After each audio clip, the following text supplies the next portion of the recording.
Let's go. Welcome to the Underground Crypto Deep Dive Show. Thank you for everybody who is here. Shout out to Melissa, says good to be with the Crypto Funky Bunch tonight.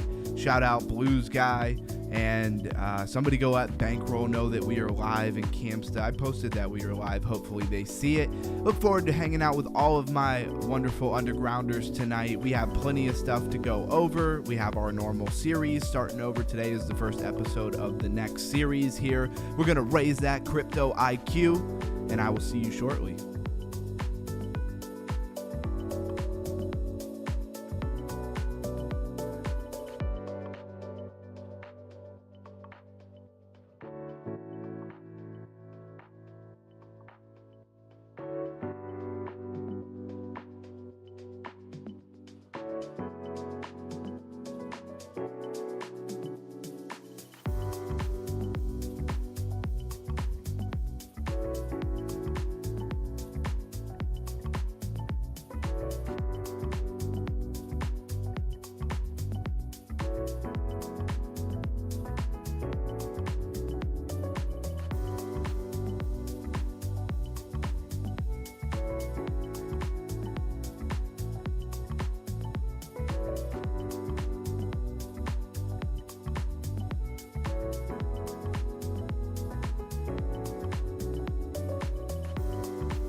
All right, here we go. Here's the countdown, and it's Monday.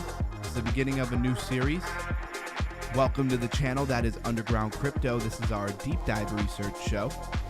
And let's see where we're at here. All right, crypto bubbles it is. I'm excited to be here. I hope everybody is excited to come to the show and raise your crypto IQ, as that is our mission here. We do a lot of stuff, but overall, we want to kind of raise your crypto IQ and how you think about crypto, and just try to give you the best information we can so that you could be the best speculator that you can without giving you any financial advice, always first and foremost. So crypto bubbles, a great visual representation of data. This is why we always start here. As we kick off, we just want to kind of build a picture of what the market looks like right now. So we're seeing a lot of green. Stable's up 17.8%, Pippin's down 9.3%, but a lot of green in the 1 through 100 for crypto. And we usually go down to, it goes by 100, so we'll go to 2 to 300 and 100 to 200, and then 200 to 300 is about usually as far as we go. Meme core with an 8.9% bounce. A cool thing here too is when we toggle the list of hundreds, you can see the percentage by category, which I think is really cool. So the first 300 are up, a little over 1%, between 1 and 2%, and then actually 3 to 400 is up 2%, and the rest less than that. So Cyrene, we've been talking about Cyrene. Cyrene is AI infrastructure and agentic network, right? It's up 52.2%. It caught the buzz. It is riding up. River, which we do a lot of trading, it's up 2.9%, nothing crazy. Humanity down 11.6%. It was trending pretty good on Saturday, so it's not out of the question for it to have a pullback. Same thing with Tibber and MYX. They've been having pumps and pullbacks for sure. And let's see, we have KMNO or Camino. It's up 12.2% today. And then you have Helium kind of coming back into relevance. I haven't seen Helium trending or really getting much of a pump in a while.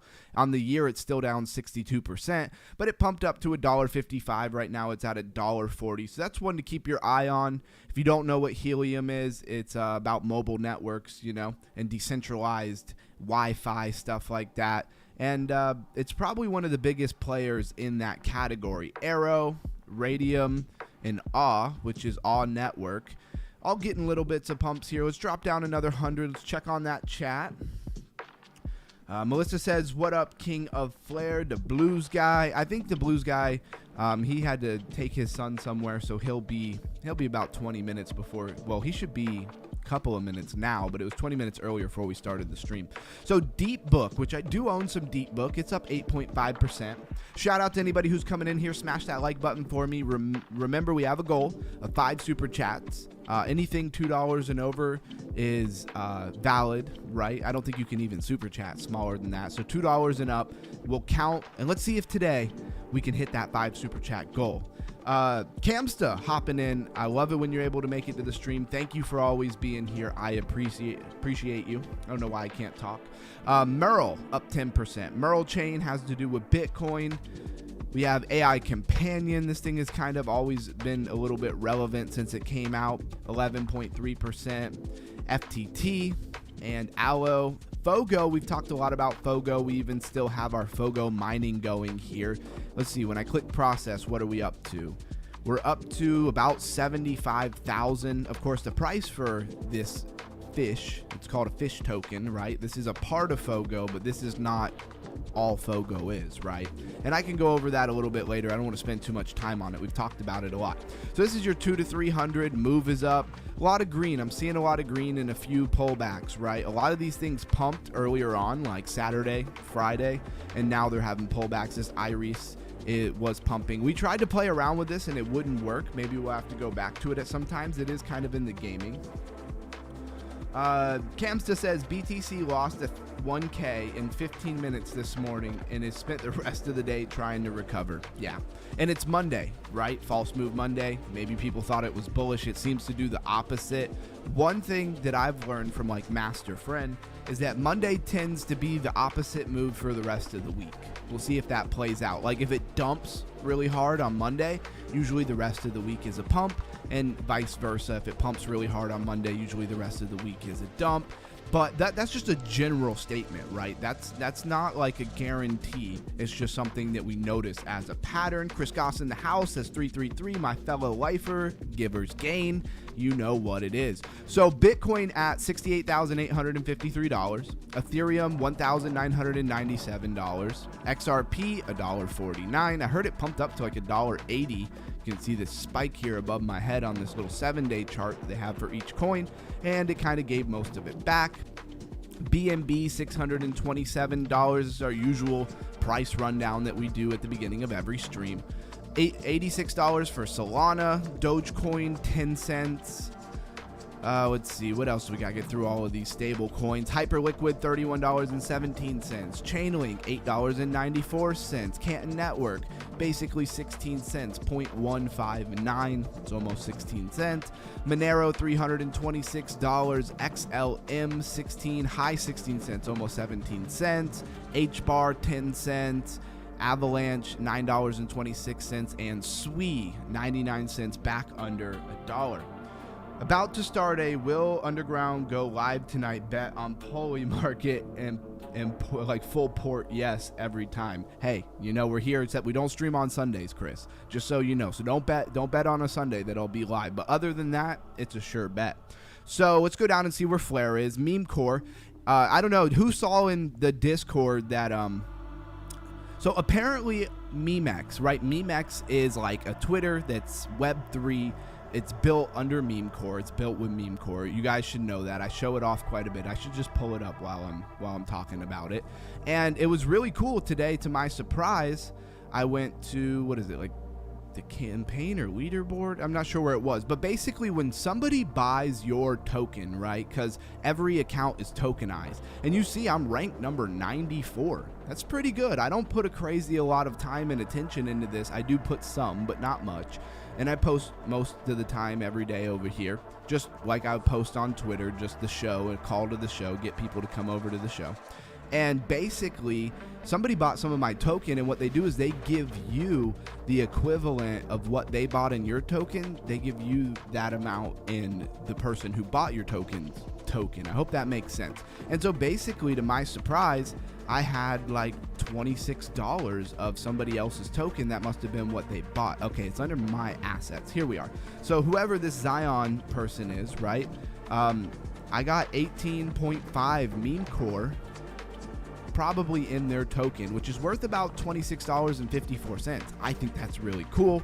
I like that whole thing. I went to the rewards, I claimed it, now I'm holding it. Hopefully it goes up in value. MemeX is still very new, and I hope that they continue to innovate and be relevant. I just wanted to shout that out because I really like that about MemeCore. All right, let's go see where Flare is. It's been like 75. Let's see if it's still there. Yep, still number 75. Flare for the king of Flare. Let's go see what's trending. And this is how we usually start the show. This is how we usually run down and start to build that picture of what the heck is going on in crypto. It wasn't loading. It was being slow.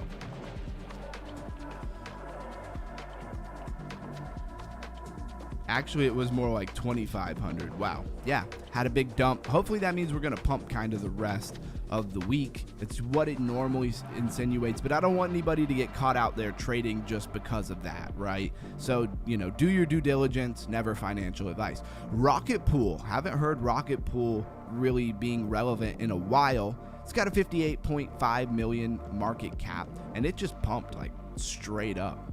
Bitcoin, we're going over what's trending, guys. So Rocket Pool, Bitcoin, Pudgy Penguins, and again, Pudgy Penguins is trending like every day, and they have a really high market cap, you know, 456 million.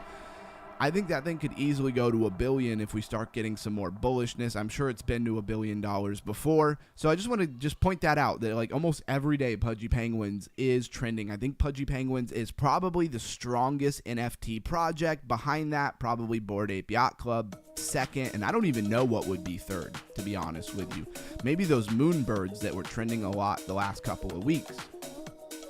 Keep going here. We got Hyperliquid, Solana, BitTensor, Manaj. Shout out to Melissa, Avalanche, Ethereum, Pol, used to be Matic, Stable. Stable got a nice pump. It's up 53.5% in the last 7 days, so that would have been a really good coin. BNB, the official Trump token, Venice token, and Pi Network. Venice token was on the radar a lot last week, and even another project that's affiliated with it, that when you stake Venice token, there's another token they give you, and that token is worth quite a bit of money. It was worth like $600. It was pretty cool. And then Pi Network, most people know what Pi Network is. Looks like we're caught up on the chat. Shout out to everybody who's with us. So let's take a quick look at Rocket Pool, right? It's at $2.64. It's up 162.2% on the max chart. It's been around since July 25th, 2018, so it's been a while. Has an Ethereum contract, Polygon contract, which is a layer 2 on Ethereum, and Arbitrum, which is a layer 2, I think, on Ethereum as well. And if we keep coming down, you'll see categories. It's infrastructure, it's smart contracts, DeFi, liquid staking, Coin, and then you have like Coinbase like portfolios. They usually give you a bunch of portfolios. It's proof of stake. So these categories can be a really good indicator to quickly get a grasp on like what something is. And let's go check out their website. Anybody ever use Rocket Pool? Thank you, Melissa, for posting the link to MemeX. I appreciate that. MemeX is pretty cool, I gotta say. Do some staking over there. I'll probably show it off a little bit more in a minute. Thank you for putting that there. So stake your ETH, earn rewards, and help secure Ethereum. So this is very much about being a part of the layer that secures Ethereum. I think that's pretty cool. Rocket Pool is the leading decentralized liquid staking protocol on Ethereum. When this thing came out, it really did blow up. It was everywhere. Everybody was talking about it. There's been a few of these that have popped up. I think the Leo is another token that was really hot for a while. I kind of wanted to see, yeah, let's launch it. I want to see what they give you, right? What are the APYs here? All right, so yeah, let's go to stake. I guess that's where we are. We are in staking. What's the APY? So it's only a average return is only 2%. So a lot of times the really well validated places to stake that have been around forever, they're not going to have as high as a return. Yeah, 2% is kind of lame in my opinion. Now, is that a 2% that I could be pretty confident in? I do believe that. You know, this has been around for a long time, but unless you have a lot of money, I mean, think about this. What is 2% of 100,000? It's 2,000. So if you staked $100,000 for, you know, a year, you get like $2,000. I don't think that's really making anybody rich. Now, think about it another way. If you staked $5 million because you had some bread, that staking would actually be quite significant, right? So it's all a game of numbers, and it's all a game of kind of where you're at. So Rocket Pool, one of the things that obviously it's not new. When we're going down what's trending, what I choose to click on and show you are coins that we've never really seen before or are pretty new. We've only gone over them a couple of times, and ones that have kind of popped up like Rocket Pool back into the radar of what's trending, and we haven't gone over in a long time. I don't know if we've ever gone over Rocket Pool. All right, so let's go ahead and go over, check the Fear and Greed Index out. It's at 10 today. It's a little bit better, but we're not out of the woods yet. That's still pretty extreme fear. But when we've been down to like 5 in the last couple of days and stuff, 10 doesn't seem so bad. Yesterday was actually at 12. I didn't stream yesterday. Sunday was great. I went and saw my brother and got to see my new niece who was just born and stuff. I needed those Sundays off here and there for my business, and then of course private life. That was a lot of fun. It was a good time. Plague Dogs, what's up? It says, greetings from Columbia, Ohio today. Speaking of blowing up, look at my crypto IQ. Man, you are on board. I love that. I love that you get it. You get what we're trying to do here. All right, now let's go take a look at what is trending over at Crypto Rank. UG, my man, looks like Blues Guy has made it in the house. It says El Cheeto. Is El Cheeto here? Did I miss El Cheeto? El Cheeto, are you here? El Cheeto's been coming to the stream a lot again. I'm so happy about that. Some people really stick out to me. I love everybody, obviously, but El Cheeto is one of the people early on I got to really talk to and stuff. And man, I'm really glad to have him a part of the community. And shout out to NW, who El Cheeto is here. Yep, good. Hope all is well with you. Thank you, brother. I'm glad to know you're here. Somebody reached out. They talked to me a little bit about, gave me the whole steps and everything to do on Robinhood. Maybe we're going to try to airdrop some Robinhood stuff because they're coming out with their own chain. I didn't get to actually go through the steps and start doing it, but I will be doing that and sharing it with you guys. One thing that I noticed NW said a lot, and that's his username, NW and some numbers. So I'm just going to call him NW. But is that a lot of the stuff where he made good money, like what was it that he made? I think it was Starknet. I think he made like $9,000 airdrop, but it took a year to do, right? So a lot of these airdrops, you got to get in early and spend some real time with them. It kind of reminds me of the game that we were playing for a while, and they're supposed to have an airdrop, and I kind of quit playing it, and I'm gonna bring that back because I think maybe we need to stick in that a little bit longer and see if they ever do an airdrop. So we're over on what's trending for Crypto Rank, but before we go there, I'm gonna read you guys our story about what tonight's show is about, right? So this is a crypto story. You could call it your crypto bedtime. I'm not sure why nothing is loading. Come on. Always the minute I click refresh, it wants to show up. So let's see if we can get this thing to show up. All right, what is going on here? Let me fix it real quick. It always loves to mess up right when you're trying to use it. Yep, and Blues Guy, this would be what you would be clipping. I think Blues Guy is going to be doing some clipping for me. and that will help me out a lot. I don't know why this thing is kind of being special right now. Says I love bedtime stories. Exactly. This is your crypto bedtime story, but don't go to bed yet, right? You got to go to bed when the stream's over. You don't go to bed now, because that would defeat the purpose of raising your crypto IQ. So I got that loading up in the background. Not sure what ChatGPT's malfunction is right now, but when you're streaming, it's always something. If it's not the microphone, it's the camera. If it's not that, it's the website. It's always something. So you got to bear with me when I'm live here, right? Close unnecessary tabs. So let's go back to crypto rank and let's at least read through this. It says perfect UG hype in the chat. All right, thank you for that. Let's keep that chat running, everybody, and bring people into the show. So we got Tria, Initia, Zama, Spacecoin. I want to see what is the trading volume. Wow, Zama's trading volume 393.9 million. Really been keeping my eye on Zama as another coin to trade other than River, and Zama's looking pretty good. So we're gonna have to keep an eye on that. Spacecoin, Superform, we've been over. It's all about yield. Spacecoin have been over 1 million times. Mine Network, or fully homomorphic encryption, we've talked about that. Espresso, not a new project, but has recently token generated their coins. ZK Pass, Plasma, which is all about stable coins. BitLayer, which is Bitcoin DeFi. You see how it compounds to come to the show. I only know those things about these coins because we've been on them for such a long time. Like Zama, we talked about Zama a lot for like a month before they ever put a token out. So we were all over that thing before it ever, and it's also, I believe, fully homomorphic encryption.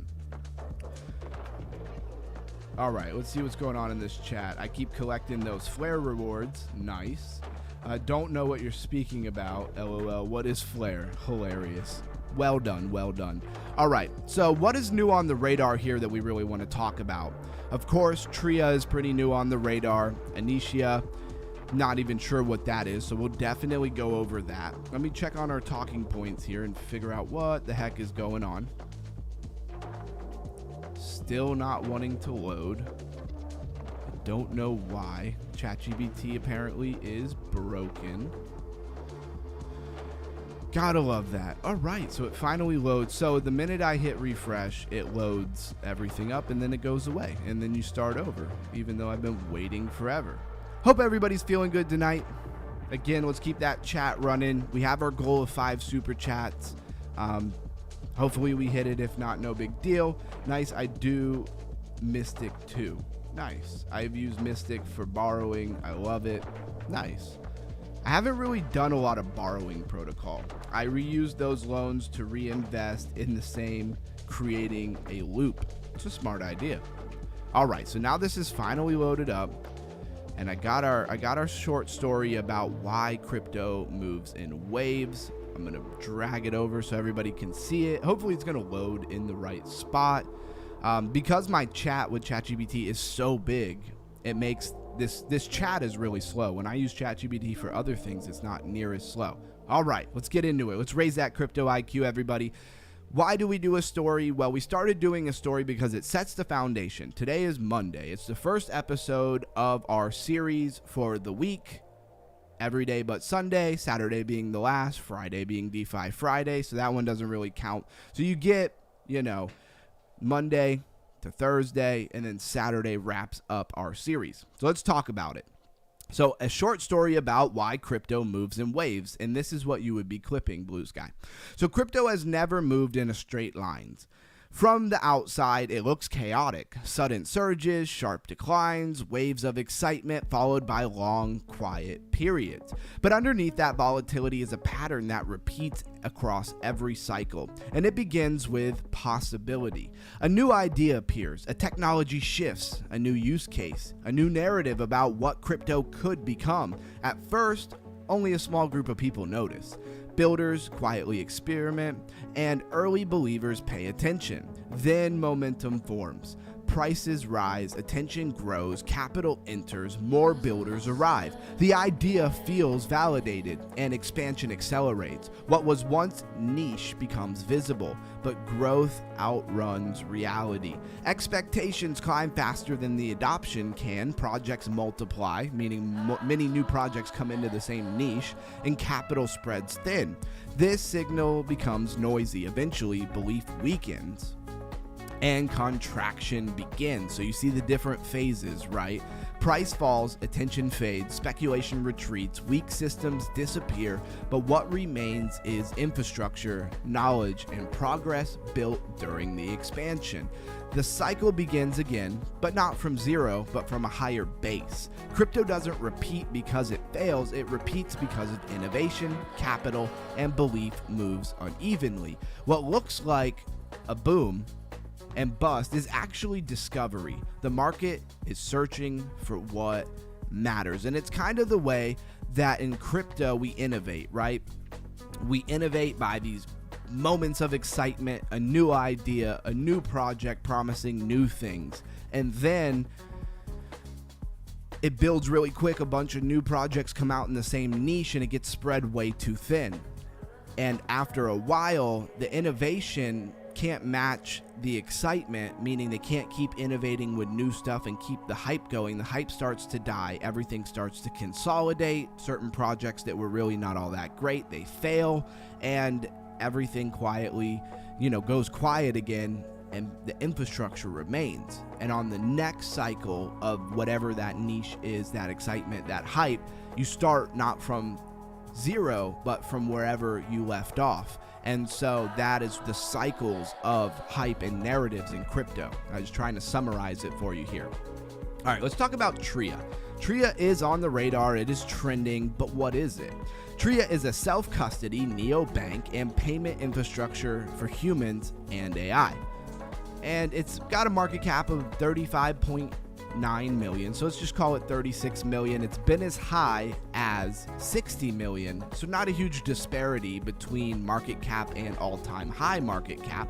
And honestly, if you just look at its chart, came out the 3rd of February 2026, does look like it's flagging out a little bit. Now you got to remember, with a new project like this, you really don't have a lot of data in the chart, right? We're on a one-day chart here, and this is what it's looking like. So if you were to do kind of traditional TA here, pull your full measured move, looks like we could get up to something like 43.043, so 4 cents in a little bit, and that would be a pretty big move. Now we could pull our price or our percentage here, hopefully, if I can remember where it is. I have all these things in a quick little thing on TradingView, so I don't have to go look for them every time.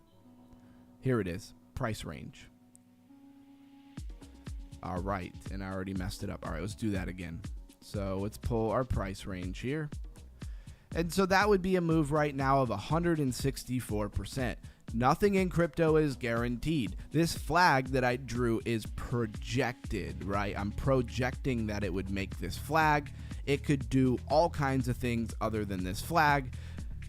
You wait. So when I draw this flag, I would wait to watch it consolidate, right? Get tight in this flag, maybe get close to the end here and see if you could break out and start getting that move. Tight stop losses, all of that good jazz is what I would be doing. So I just wanted to tell you that, do a little bit of TA, show you what I'm thinking here. Looks like a good 160% gain with a little bit of leverage. You could do a lot. I have one of those mouses that has 30 buttons on it. I'm always clicking the wrong buttons. All right, so let's take a look at their website for Tria. Again, Tria, very much a new coin on our radar. Came out the 3rd of February. It's only the 16th. They do have a Visa card. They are a crypto banking neobank. Neobank seems the term that everybody is using. What's going on here in this chat? Touch, grab, or press, smack the like button would be truly appreciated. Absolutely it would be. Shout out to the mods who do a wonderful job. I'm blessed to be as small as a channel that I am and have great mods. It's a huge blessing. You guys have no idea. Your favorite where you hold the most. Okay, they're talking about Flare ecosystem. We do have a lot of videos on the Flare ecosystem and more to come. So you kind of have to log in to see a lot, but you can see it's a wallet, if you will, that's also kind of your own bank. You could probably go anywhere in the globe and use it. It's self-custody. That is the idea and the ethos of decentralization. And that's what Tria is. Sometimes we don't have to spend a long time on an explanation. It just kind of is what it is. We have this Initia. Hopefully I'm saying that right. It's at 12 cents. Market cap 23.7 million. Been as high as 213 million. Right off the bat, I gotta say, I don't love that disparity. That is a lot of value lost in this project. It's got a lot of candles here. Let's go to the weekly. I'm not saying this is a new project. I'm just saying I don't know a lot about it. 21st of April, 2025. So a while ago. It's funny, in crypto, things move fast. That almost seems ancient, but it's really not that long ago in the grand scheme of time. All right, so it's lost most of its value. It looks like it's trying to round and maybe get up off the bottom. If you have a lot of confidence in this project, it looks like you might have found a bottom here, right? Because, I mean, there's not a lot to go. If you lose this wick here, I'll draw a line. Let's use a horizontal line. This bottom wick right there. I mean, you go under that and you're in the negatives. Like, you're at zero. So if you were trying to long this coin on a longer term, buying it maybe even in spot, you might have really have the bottom, because after this it goes negative and the coin's dead, right? They always say, you know, don't trade or invest more money than you can stand to lose, which is a great way to say it. So Initia is a layer 1 blockchain that utilizes Cosmos SDK, so this is Cosmos ecosystem, to enhance scalability and interoperability within the blockchain ecosystem. The real question is, why did a bunch of people kind of dump this thing?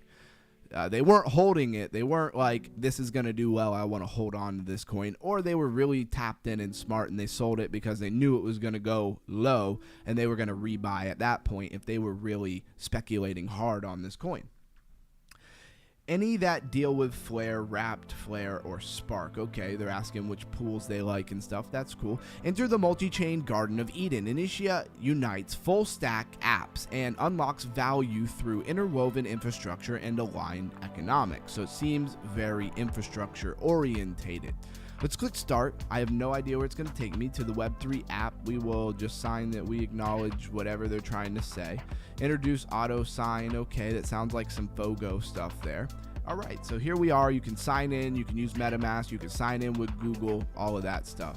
And I'm not going to sign in. I don't want to make an account with every single crypto project that comes out. It just becomes way too much. And it also becomes a very big security risk, right? Because now if they fail or they get hacked and they have, you know, your email and whatever, right? You don't want to use the same password for everything. So I wouldn't use the password for other stuff. But still, just being on a list somewhere and being targeted and them having your email is sometimes enough to, you know, get hacked or something like that. Let's see what's going on. I used to, until I discovered Enosis. If you try Enosis, same pair offers a lot more APY. Check it out. We have a video on Enosis, so if you want to go look in our pre-recorded videos on the channel, if you want to know more about Flare ecosystem, we start at the dashboard on the Flare website, and then we go into other things, Spark Deck, Enosis, stuff like that, and more to come on that as well. So anyways, let's go look at liquidity here. So DEX total value locked is 4 million. It's not that much, right? The fees in the last 24 hours is about 10 grand. I don't know if they pay those out, if that's what they're using, the fees to pay out the APRs. I don't know. And can we toggle by APR? No, we can't. So here are the different pools, and we're looking for things with really high APRs. This one says 131%. That's kind of scary. And when you hover over it, it tells you why. So you have these Cabal points. That's odd. You get a 3x boost. Swap fees are included, plus your 131%. I mean, those things can be great, but can this stay relevant? Keep that high yield for even a year for you to get your money. That is the hard part about these. What you see as a yield today does not mean that they will have that yield 6 months from now, or 1 month from now, or even 3 days from now, especially on the very high yields. I like to stay away from things above 20-25%, depending on how confident that I am in the actual project, right? So if they had a pool and it had 25% yield, but it was like the Flare ecosystem, I'd have a lot more confidence in it than whatever this random fly-by-night project is. And I'm considering it that because I don't know this project and I don't really hear a lot of chatter about it. It doesn't have a lot of confidence, in my opinion. And then there's a bunch of other things. You got some VIP abilities, proposals. This is probably all governance, right? And you could do a lot of digging in this. I'm not going to spend a ton of time on it. Just really wanted to point out what it was, so it's on your radar. And let's back up to our list of what's trending. And then we have Zama, right? Zama seems to be doing really well. When I see the 24-hour trading volume really climbing, it was like 200 million, and now it's like what was the 24-hour trading? Oh, almost 400 million. So it's almost doubled in trading volume. Now, I don't know if that's just people shorting it to the ground or something, because it has only been around, the token, not the project. The token has only been around since the 2nd of February, 2026. We were all over this thing a month prior, or maybe more, to it actually launching its token. And you can see it started here with a low of about 2.5 cents, and it went lower than that. Now it's put in a new low at like 1.5 cents, you could call it that. And you can see you have, lower high, maybe a lower high. It could be trending down. So it does seem to be in a downtrend. Now, how would you know if this thing was no longer in a downtrend? It would break one of your previous highs. So let me get the brush. So if this thing kept trending and it broke this level here, you would know that it was negating that downtrend and potentially starting a new trend. Now, you could front run it. That's probably not the greatest idea in the world. And you got to think about the environment. If right now everything was getting really bullish, we had been very bullish for like a week or two. We had a lot of strong news coming out, backing out the use case and bullishness of crypto. Then maybe you could front run something like this. I wouldn't personally touch a long on Zama until it could break some previous highs. And when it does break a previous high, expect like a retrace back down to resistance. So the place to enter this, in my opinion, and I'm just talking to you guys out loud, right, would be like you come up, you break it, and then you come down and test it, and that holds, like it bounces off of that support that used to be resistance. And then maybe once you got that bounce, I would consider possibly taking a long on it. Otherwise, I would be very short on this project. And again, I said Zama, I'm spending a little bit extra time here because Zama is something has high volume, and I've been looking at potentially switching from, I've been trading mostly River, and I'm not in a trade right now, but I might be at some point in this stream. Monday nights are really good. So basically, I just kind of extra going over it. Anyways, 49 million in market cap, all-time high 88 million. Not a huge disparity there. That doesn't look horrible. And you got to wonder, with all of this volume flowing in, is that going to take things higher? Is everybody short? And remember, if everybody is shorting this coin, where are their stop losses? If you're shorting, your stop loss is going to be higher than price action. If you are longing, your stop loss will be lower than price action. And so if you think about market makers, and this is just to my best knowledge and ability from what I've learned, is that most of the time they put them above previous candles. So if you were short, you're probably here or you're up here, in these little liquidity pools. And that's where the liquidity gets big, bright, and tight. And there's a high incentive for the market maker to come up and fill orders. Now, if you were longing it, I guarantee you, if we saw a heat map of Zama, there would be a ton of liquidity down here at the bottom. All right. And what is Zama? Zama is a cryptography company dedicated to the developing open source homomorphic encryption tools for developers. So again, this whole idea of homomorphic encryption. Now, what is homomorphic encryption? That might just be a little bit techie. We might just save that for another day, right? And it is very much about privacy. That's, if you want to put it in a category, in a niche, it's very much privacy. NW in the house, I was just talking about you earlier in the stream about what you were sending me about Robinhood. I didn't get a chance to do it today. Went very sideways on me. A bunch of shit popped up. But I will be doing that today, tonight, or tomorrow. And we'll be sharing it with everybody. And we'll probably even run through some of the checklists that you gave me of things to do with everybody in the stream. All right. So what else is really worth talking about here? Spacecoin, they want to put satellites in space and they want to have decentralized internet. They might do something, but I am not super bullish on that. So one thing I'm noticing here that I don't know if it's new, because they did change up this whole interface for what's trending on Crypto Rank, is they have the age of the project here. I like that. And all of these projects are pretty new. So that's cool. So my network, their ticker is FHE, which is fully homomorphic encryption. So these are two projects that are new and relevant and trending that are about this fully homomorphic encryption. So when you see new language, right? It's like when we first started seeing ZK zero knowledge rollups and different things coming out, ZK proofs. That language shift tells you that there's integration and evolution in the space of blockchain technology. And so I'm looking forward to even seeing more projects come out with this kind of language. Espresso is a cool project, very innovative, think modular blockchain. And we've talked about it a lot in our IQ raising events.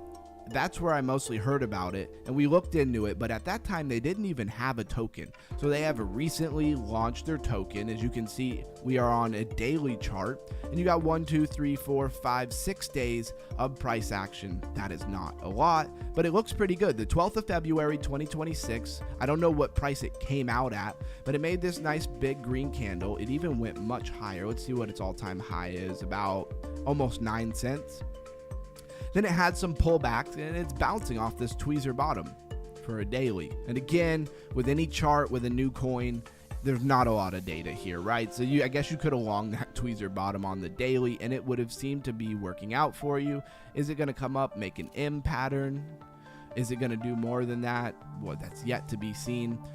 45 all-time high million for its market cap. It's at 33 million, not a huge disparity, but 24-hour trading volume is only 34 million, so that's not that high. But what is Espresso, right? Espresso systems emerge as an EVM, Ethereum Virtual Machine, compatible blockchain offering scaling privacy solutions for Web3 applications. Now you see a ton of this language and projects around scaling. Of course, privacy too, because that comes along with scaling, right? Applications have a problem with really scaling to the big major audiences in blockchain. So keep that in mind. That's a use case that is highly sought after. All right, no worries, just sharing what I can. I appreciate that. Just wanted to let you know it's on my mind, and I'm definitely going to make use of what you sent me and not just forget about it. Said he made $800 on the Espresso airdrop, sold at 8 cents. See, NW is a high value person to have in this group because he's got a skill set, which is farming airdrops. And so how long did it take you to get your airdrop from Espresso? Was it a year? Was it less? Was it more? Let us know, because one thing I'm noticing about all the airdrops and stuff that you talk about in W is that it takes a year, or close to, or maybe more than a year, to get some of these big airdrops. $800 is not too shabby. I believe you said, if I remember correctly, about 9K on Starknet. So I just think it's really cool that you're really into that, and that you've done well with them, and that you have the patience to continue to do that day after day, even if it takes a year to do. All right. Not a whole lot else that's worth talking about. BitLayer I do like because they have Bitcoin addresses as a part of what they do. Let's see if I can show you that real quick here. Not going to spend a ton of time. This is BitVM, so Bitcoin Virtual Machine. If we go to the website, we will be able to launch the app. This is the Web 2 version of their website. You hit launch app, that takes you to a Web 3 version of their website. It's staking its yield. They have this turbo finance within the Sui ecosystem, and I just see this yield climbing. Right now it's at 28.4. That's a nice yield and maybe something that could possibly be sustainable. That's yet to be seen. But if you go to Connect Wallet in the top, you will see that they have Bitcoin wallets that you can Unisat, OKX, BTC wallet, Xverse wallet. That's really cool. I noticed that a lot of the Bitcoin DeFi stuff I go to, I don't see a way to integrate and use actual Bitcoin wallets. And how can you be Bitcoin DeFi if I can't actually link my Bitcoin native wallet to your, application, your project, your company, if you will? Says, hey, NW, is there a website or list where the next airdrops come out? That's a great question, Melissa. All right. So we could drop down from 10. We'll go to another 20. So we'll add another 10 here. So Rainbow, which is a wallet.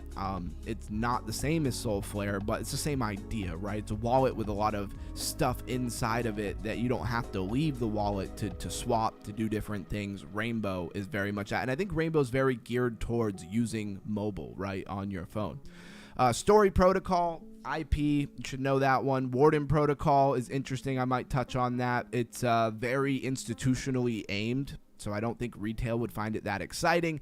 Aztec, very much about privacy and layers of privacy, having privacy where you need it, having transparency when you need it. And Aztec is very similar to Zama in the way that we were looking at it for a long time before it ever generated a token. Then it generated a token, and after like a week or so, it seemed to just fall off the edge of the map as far as relevance, and I haven't seen it trending except for like the last 3 or 4 days. So Aztec seems to be very much back on the radar.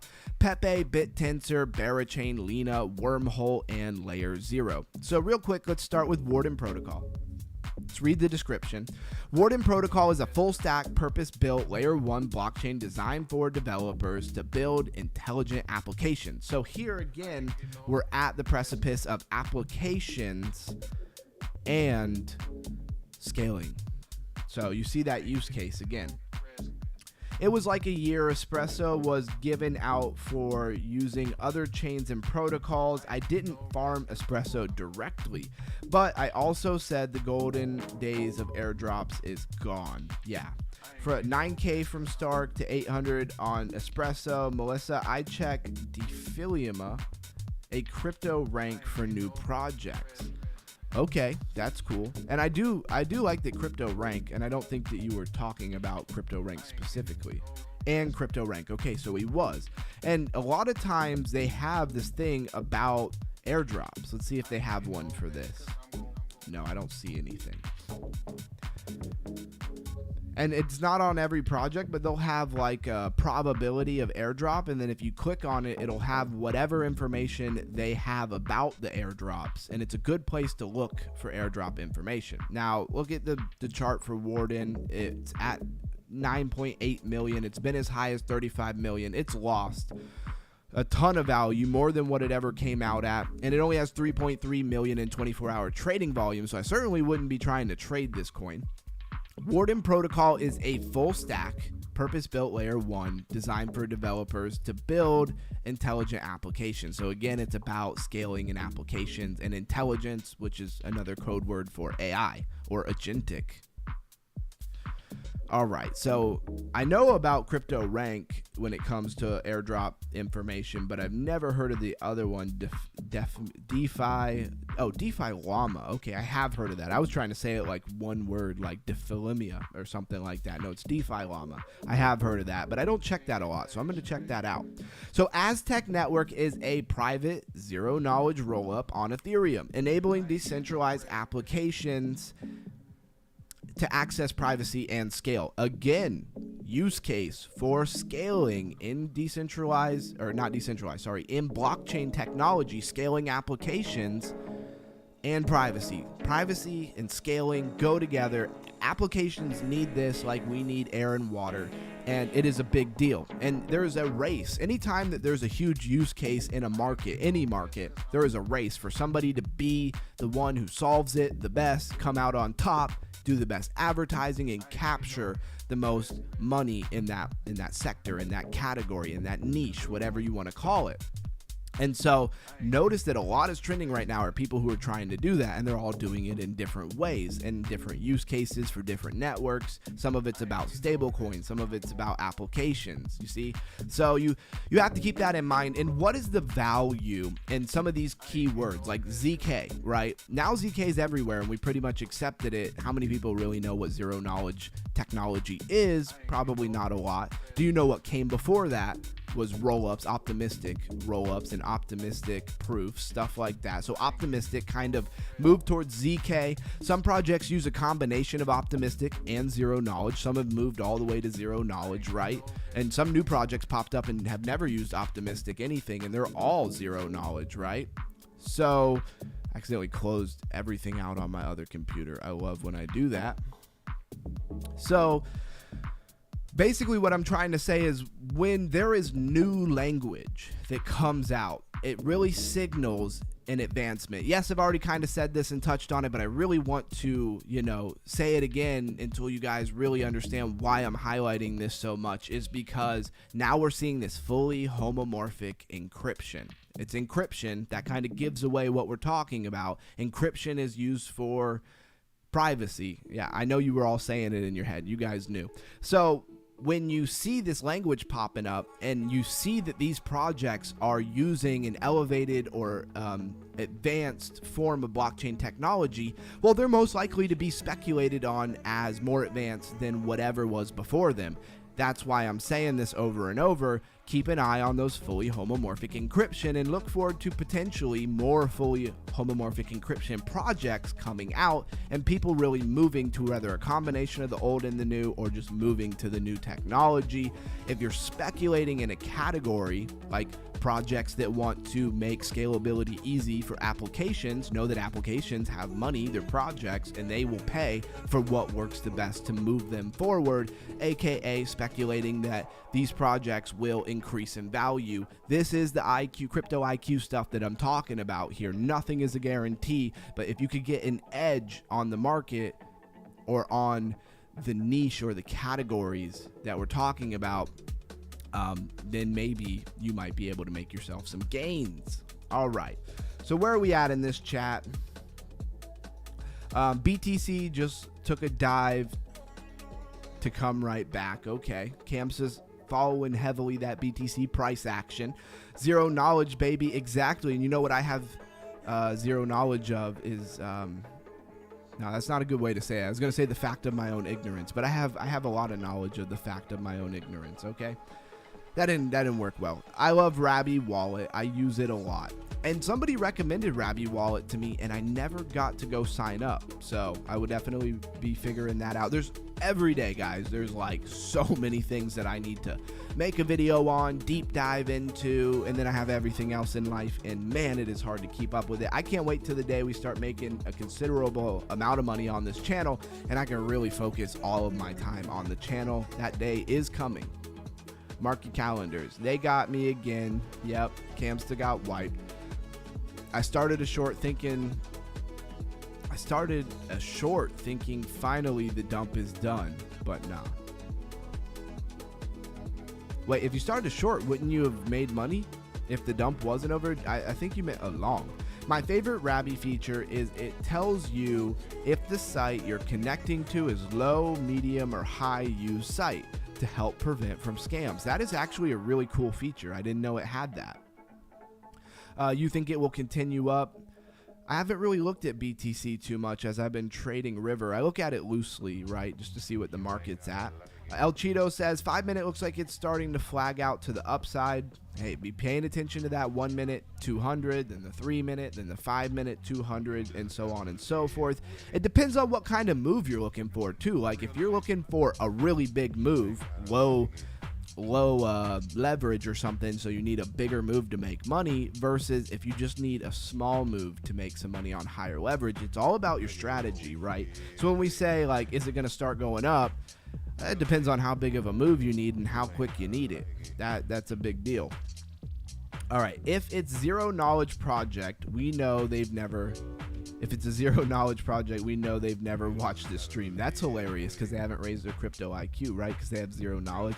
Ta-dum-tis. Well done, well done. Plague Dog is killing it, man. He understands the point of this channel. He gets it. No dump, not dump the pump, LOL. I should close the short, huh, El Cheeto? Maybe.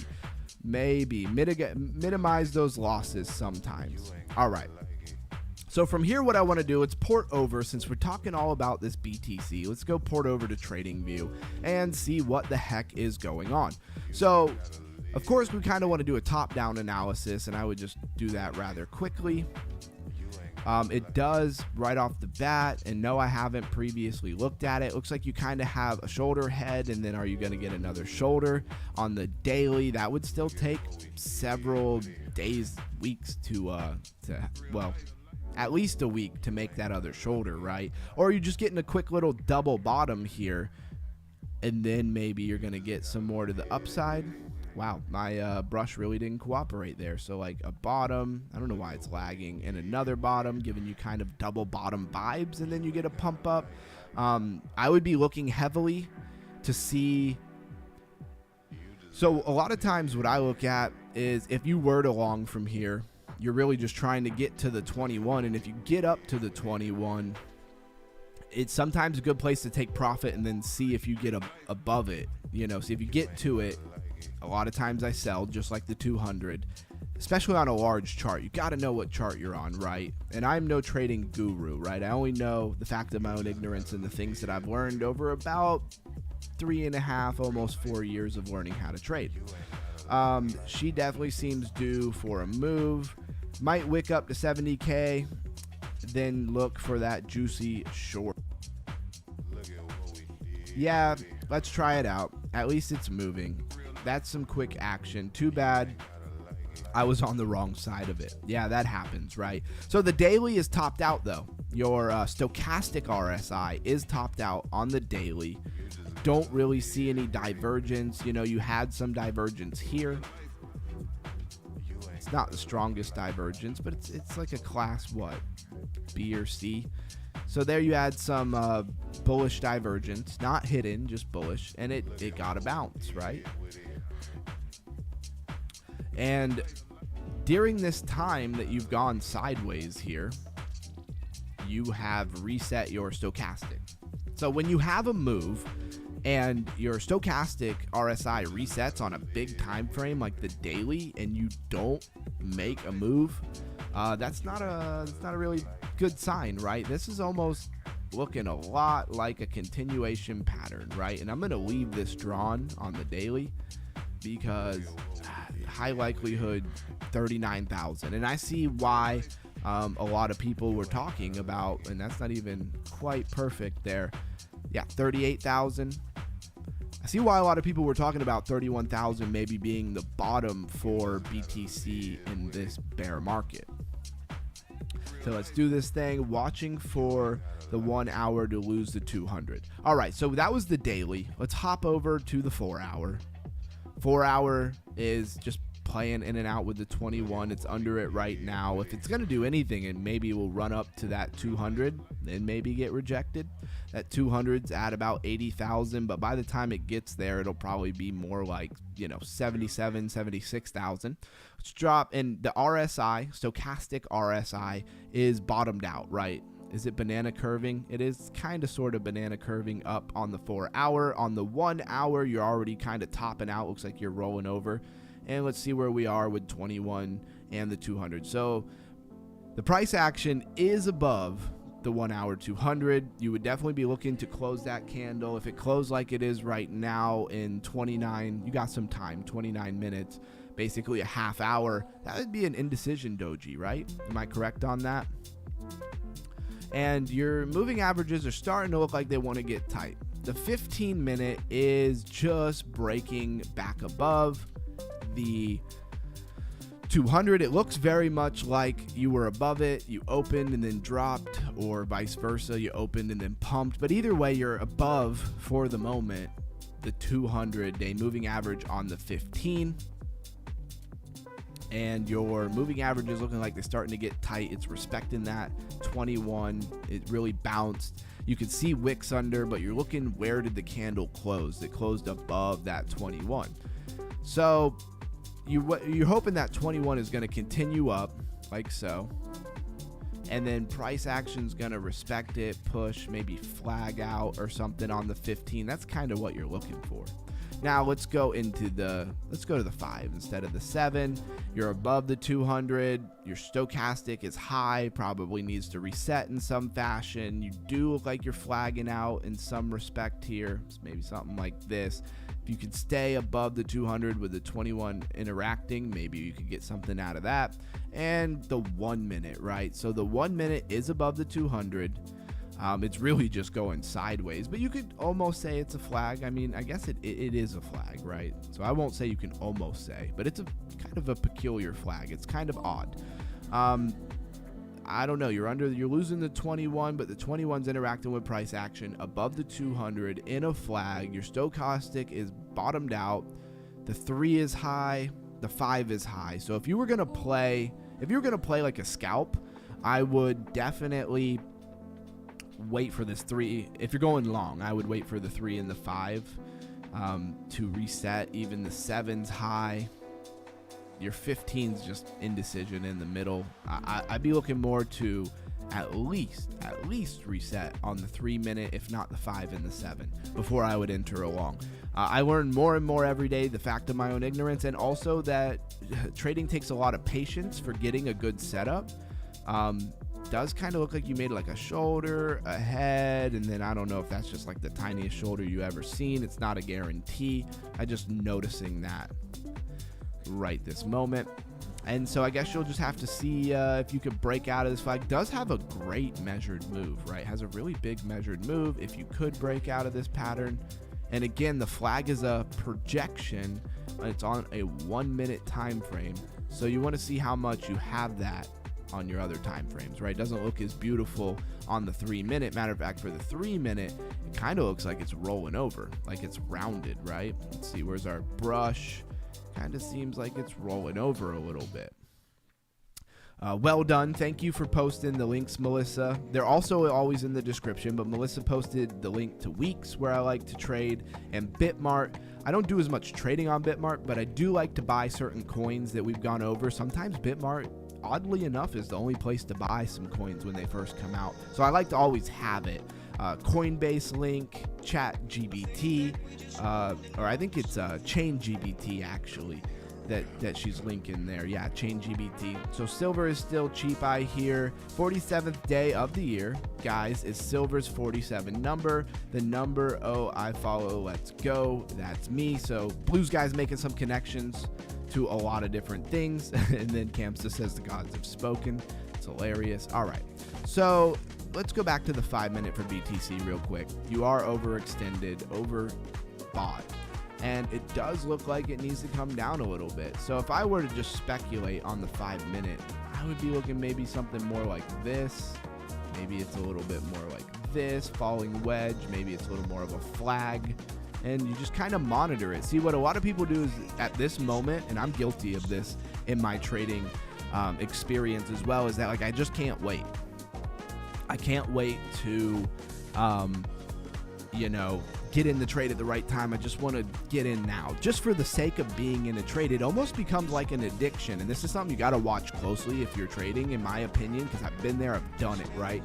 Where it's like I just always need to be in a trade. So like where I'd chew up my account over and over again is I'd win a couple of trades on a longer time frame with the lifer in the morning. I'd make 50, 100 bucks, 200 bucks. I'd be all excited. I'm a trader now. I got this. I'm going to make life-changing money with it. And then next thing you know, I've made $200 earlier in the day with good trades that took hours to play out. And then the rest of the day, I'm in the 1 minute trying to trade little tiny flags like this, just getting chewed up and chewed up and chewed up until I've lost all of, if not almost all of the money that I made that day. And then sometimes I'm addicted. I just have to be in a trade, and I just continue to just trade after this one's going to be the one. And then the more I lose, the more I up the leverage to get back, and it's a disaster, man. If you find yourself in that place, personally, I think it's a great time to just turn the computer off, swipe the, close whatever application you're trading in on your phone and just take a break, because this thing looks like it's going to have a reset, right? If you were trading the 5-minute, what I like to do is alerts. Alerts are your best friend. The Lifer talks about this all the time. It took me a while to really understand, but you see how I can set a line up here and alerts up here. I can also set it on this RSI, right? So I can go to the 5-minute, and you have two lines. One's the 80, one's the 20. That's usually where they come down and touch or come down to the bottom and break, you see it here. I'll make it big. So you see it, here you went under, and then you broke back up, you touched it here, touched it here, touched it here, broke under, came back up, and it's the same idea for the top. So this dotted line is your 20, and this dotted line is your 80, right, out of 100, down here being 0, up here being 100. So what you could do is just draw a line, put it on your 20, and then up here you'll see the little alert button and set an alert. So you will get an alert when the 5-minute has reset. And so there's some things to look at here. If the 5-minute resets on the stochastic RSI, and all we do is go sideways for price action, we just do this, then that looks like a pretty good move. If during the reset you do this, that's no longer above the 200, right? It's not in a flag. It's not above the 200. All of those different type of things. And then you gotta know your strategy. What are you trading? Are you trading patterns? Are you looking at liquidity heat maps? Like, what are you doing? And with that said, I actually would like to open Bookmap and show you guys what the heck is going on for Bookmap as well. Bookmap is great.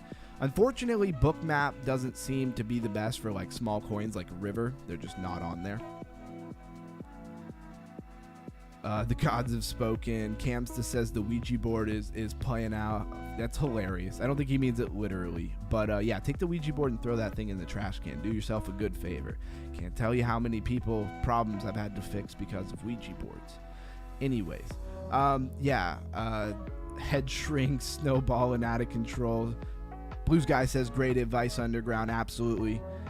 Can I set alerts on MEXC? No, TradingView is where it's at. Camsta, if you don't have TradingView, just go download it and get it. You can have a free version of TradingView. It's helpful. It's very helpful. You're not going to have a whole lot of bells and whistles and functions. You're going to be limited to how many indicators and stuff you can have on at one time.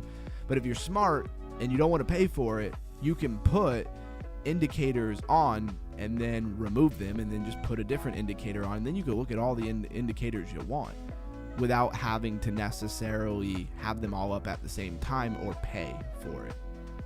All right, let me port you guys over so that you guys can see Bookmap.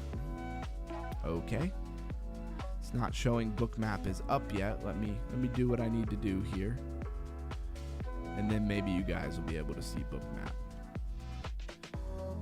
And Bookmap is really interesting. I probably need to dial in the settings on Bookmap. It's been a while since I did a deep dive on Bookmap settings. I know what I use, but I don't know if that's the ultimate for any bit of ability here. If you get what I'm saying. Losing my train of thought trying to do 3 things at one time. So I think only through TradingView you can set alarms. Yeah, I'm pretty sure too. Not sure if MEXC lets you put price alerts. I don't think so. I think sometimes they will have inside the application, you can manually type in a price for things like BTC, Ethereum, and it will give you an alert when it hits that price. But that's only horizontal. That's not vertical alerts. Anyways, I will talk about that a little more in a second. So I go to the plus, and then we will go to perpetual, right? Yep. Then we get multi-book.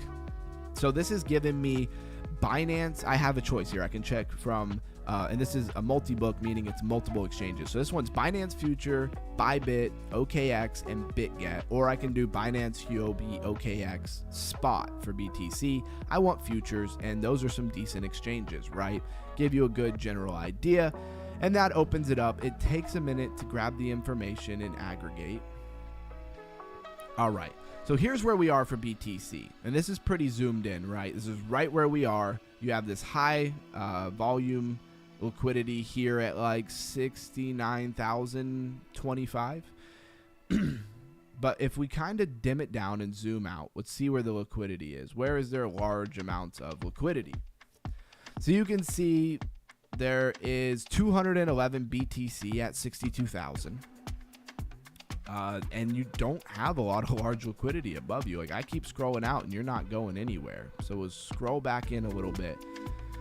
And your biggest volume here is 271 Bitcoin at 70,000. And then you do have at 72,500, you have 411 BTC. Now, here's what will happen a lot of times is right now we're at 68,930, right? If and when it begins to move up or down, you will see liquidity come in that wasn't here before. So if you're trading and you're using like Bookmap or a liquidity map, you don't want to like look at it in the morning and then just make a decision and then move. Because let's pretend that I wanted to go long on BTC because I see this high volume at 70,000. The brightest, closest, liquidity is a lot of times where price action moves. And so say I'm targeting a long up to 70,000. Well, for most of the day, this liquidity might be here as we start to slowly move up.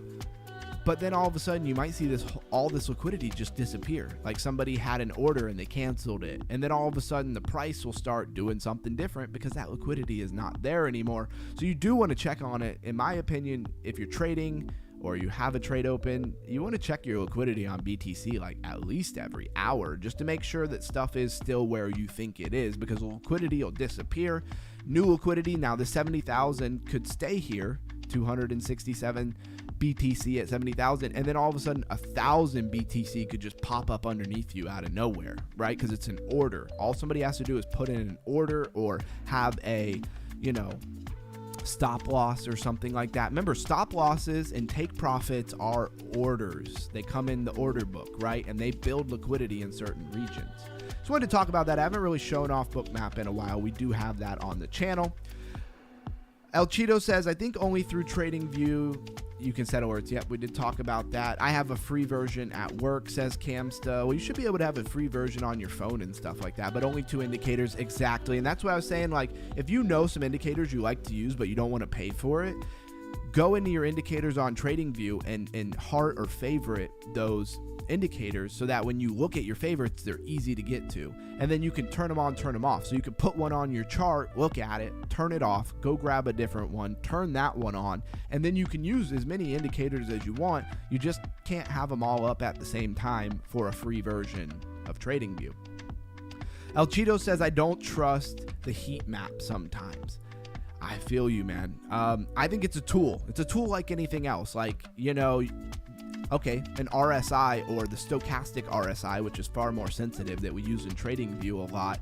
A lot of people trade very heavily just off of where the momentum and where you're at, given a time frame for their trade, whether they're scalping or they're long term for the stochastic. But sometimes you will be on a 15-hour time frame for BTC or whatever asset, and the stochastic RSI will be way overbought and it'll pump for like 24 hours and just pin that stochastic to the top. It's a great indicator that works a lot of times, but you need constant validation from multiple different things.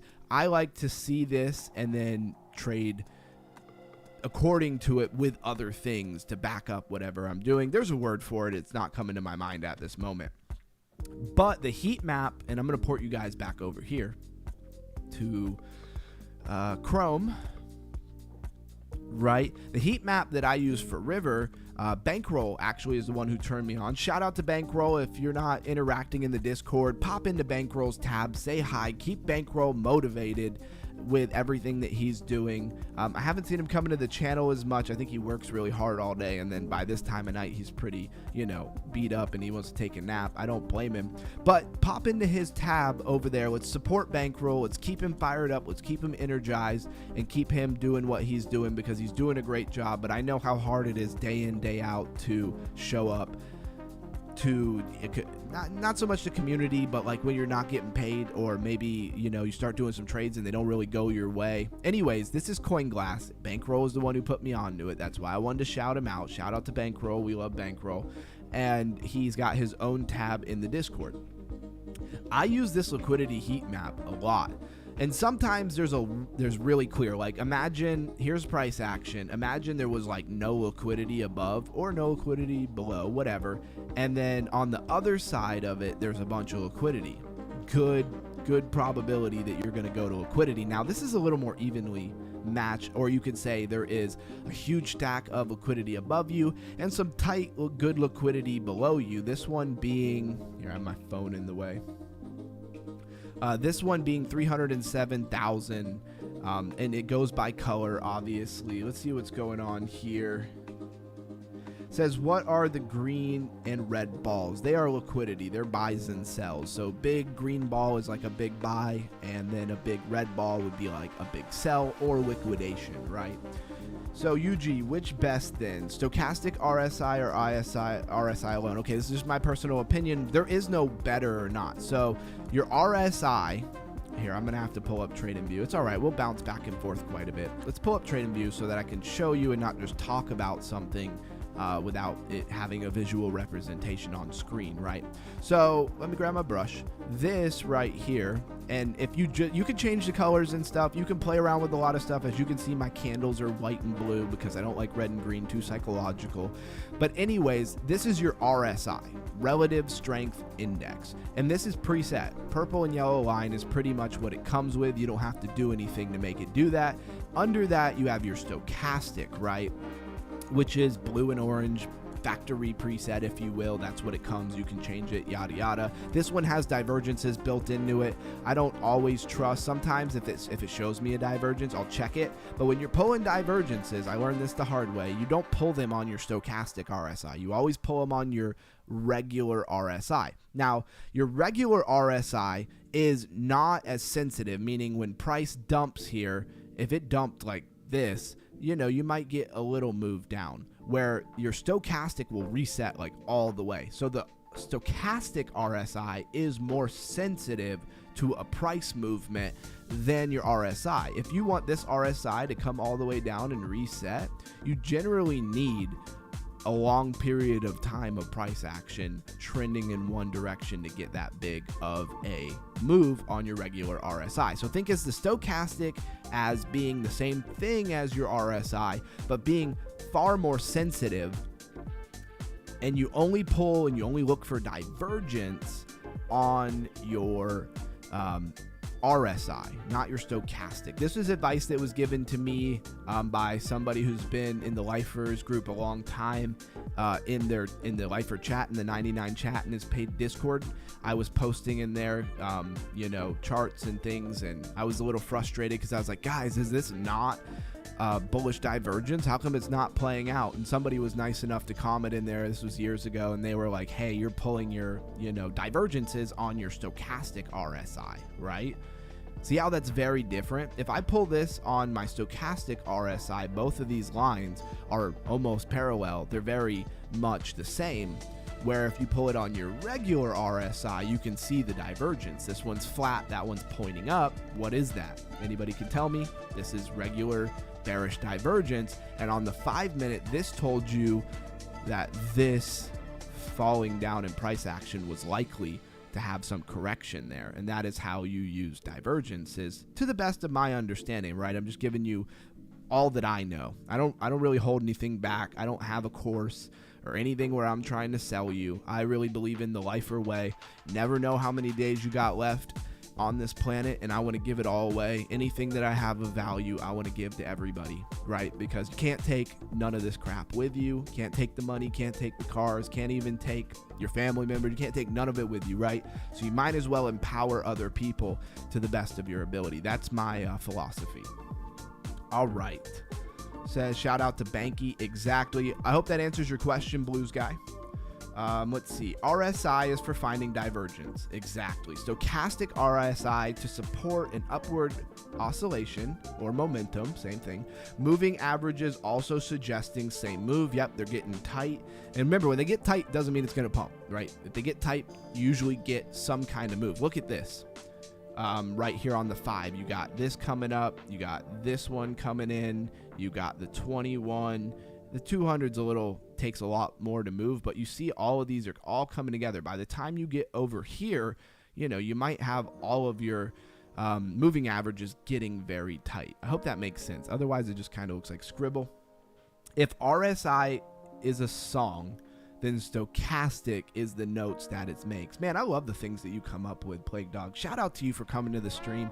I'm just hyped every day to show up. People show up. They have things to say. They're smart people who have done their own, research in some kind of field, whether it's trading or just looking for projects. And man, blessed. I am blessed. I hope everybody is feeling very optimistic on life in general, even if crypto is a little bit down. I've found that bear markets are when a lot of your normies panic. They leave. They lost a bunch of money. They sell unrealized gains and create realized gains, and they lose all faith. And then the market pumps at some point and they come running back, and they do the whole cycle over and over every time, really validating how much they don't like crypto. But if you flip that whole mentality, bear markets and stuff are great times to raise your crypto IQ, learn more about what's going on, learn why certain things pump, why certain niches do well and why they don't, where we're moving, the evolution of blockchain technology, what problems does it solve, what projects are doing that, what's looking good into the next bull market before you ever deploy any capital, right? Blues Guy says, beautifully said. Thank you, sir. I appreciate it. Love and gratitude to all. Come deep dive, raise that crypto IQ, gain knowledge and abundance, like and subscribe, join the Discord, and follow Underground Crypto on Twitter. Thank you, Melissa, for saying that. Best mods in the game, or that I could ask for. Anyways, what I haven't shouted out is that there is a link to our Discord in the chat, also in the description, but use the one in the chat. That's always going to be the most up-to-date one. And definitely come hang out and chat with us in the Discord. Bear market is where champions are made. Exactly, El Cheeto. Now, love him or hate him, that was something that I learned early on in my education from BitBoy.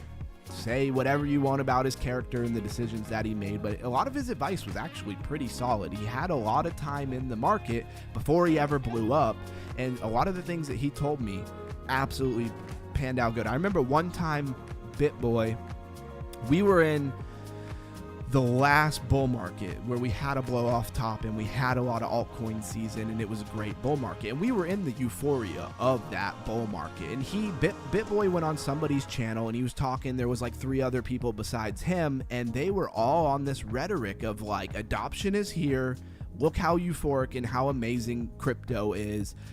There will never be another bear market. Like, there will not be a 90% pullback. And he said, that's absolutely insane. 4-year cycle. There will be a bear market. You will see your altcoins go down 90+%, and BTC something like 75-80%. And they laughed at him. And I'm not sticking up for him one way or the other, but he turned out to be right. And if you would have at least considered what he was saying, you might have saved yourself a lot of heartache. And for somebody who followed him a long time, and I'm not trying to talk a bunch about BitBoy, but I'm just saying, for somebody who followed him for a long time, a lot of his advice is still good. Like, I still use a lot of what he said. He was right about a lot of things. Maybe he let his ego get out of hand, and that might have bit him in the ass. But what he was actually saying was really good. And remember, he saved a lot of people to get out of FTX early before it crashed. He saved a lot of people a lot of money on FTX. So you got to give points where they're due, and of course acknowledge the bad things as well. Nobody's perfect. Sing It Blues. I got a new song on the way, the Lifer song. Man, I can't wait to hear that polished up. Yeah, we should talk about that.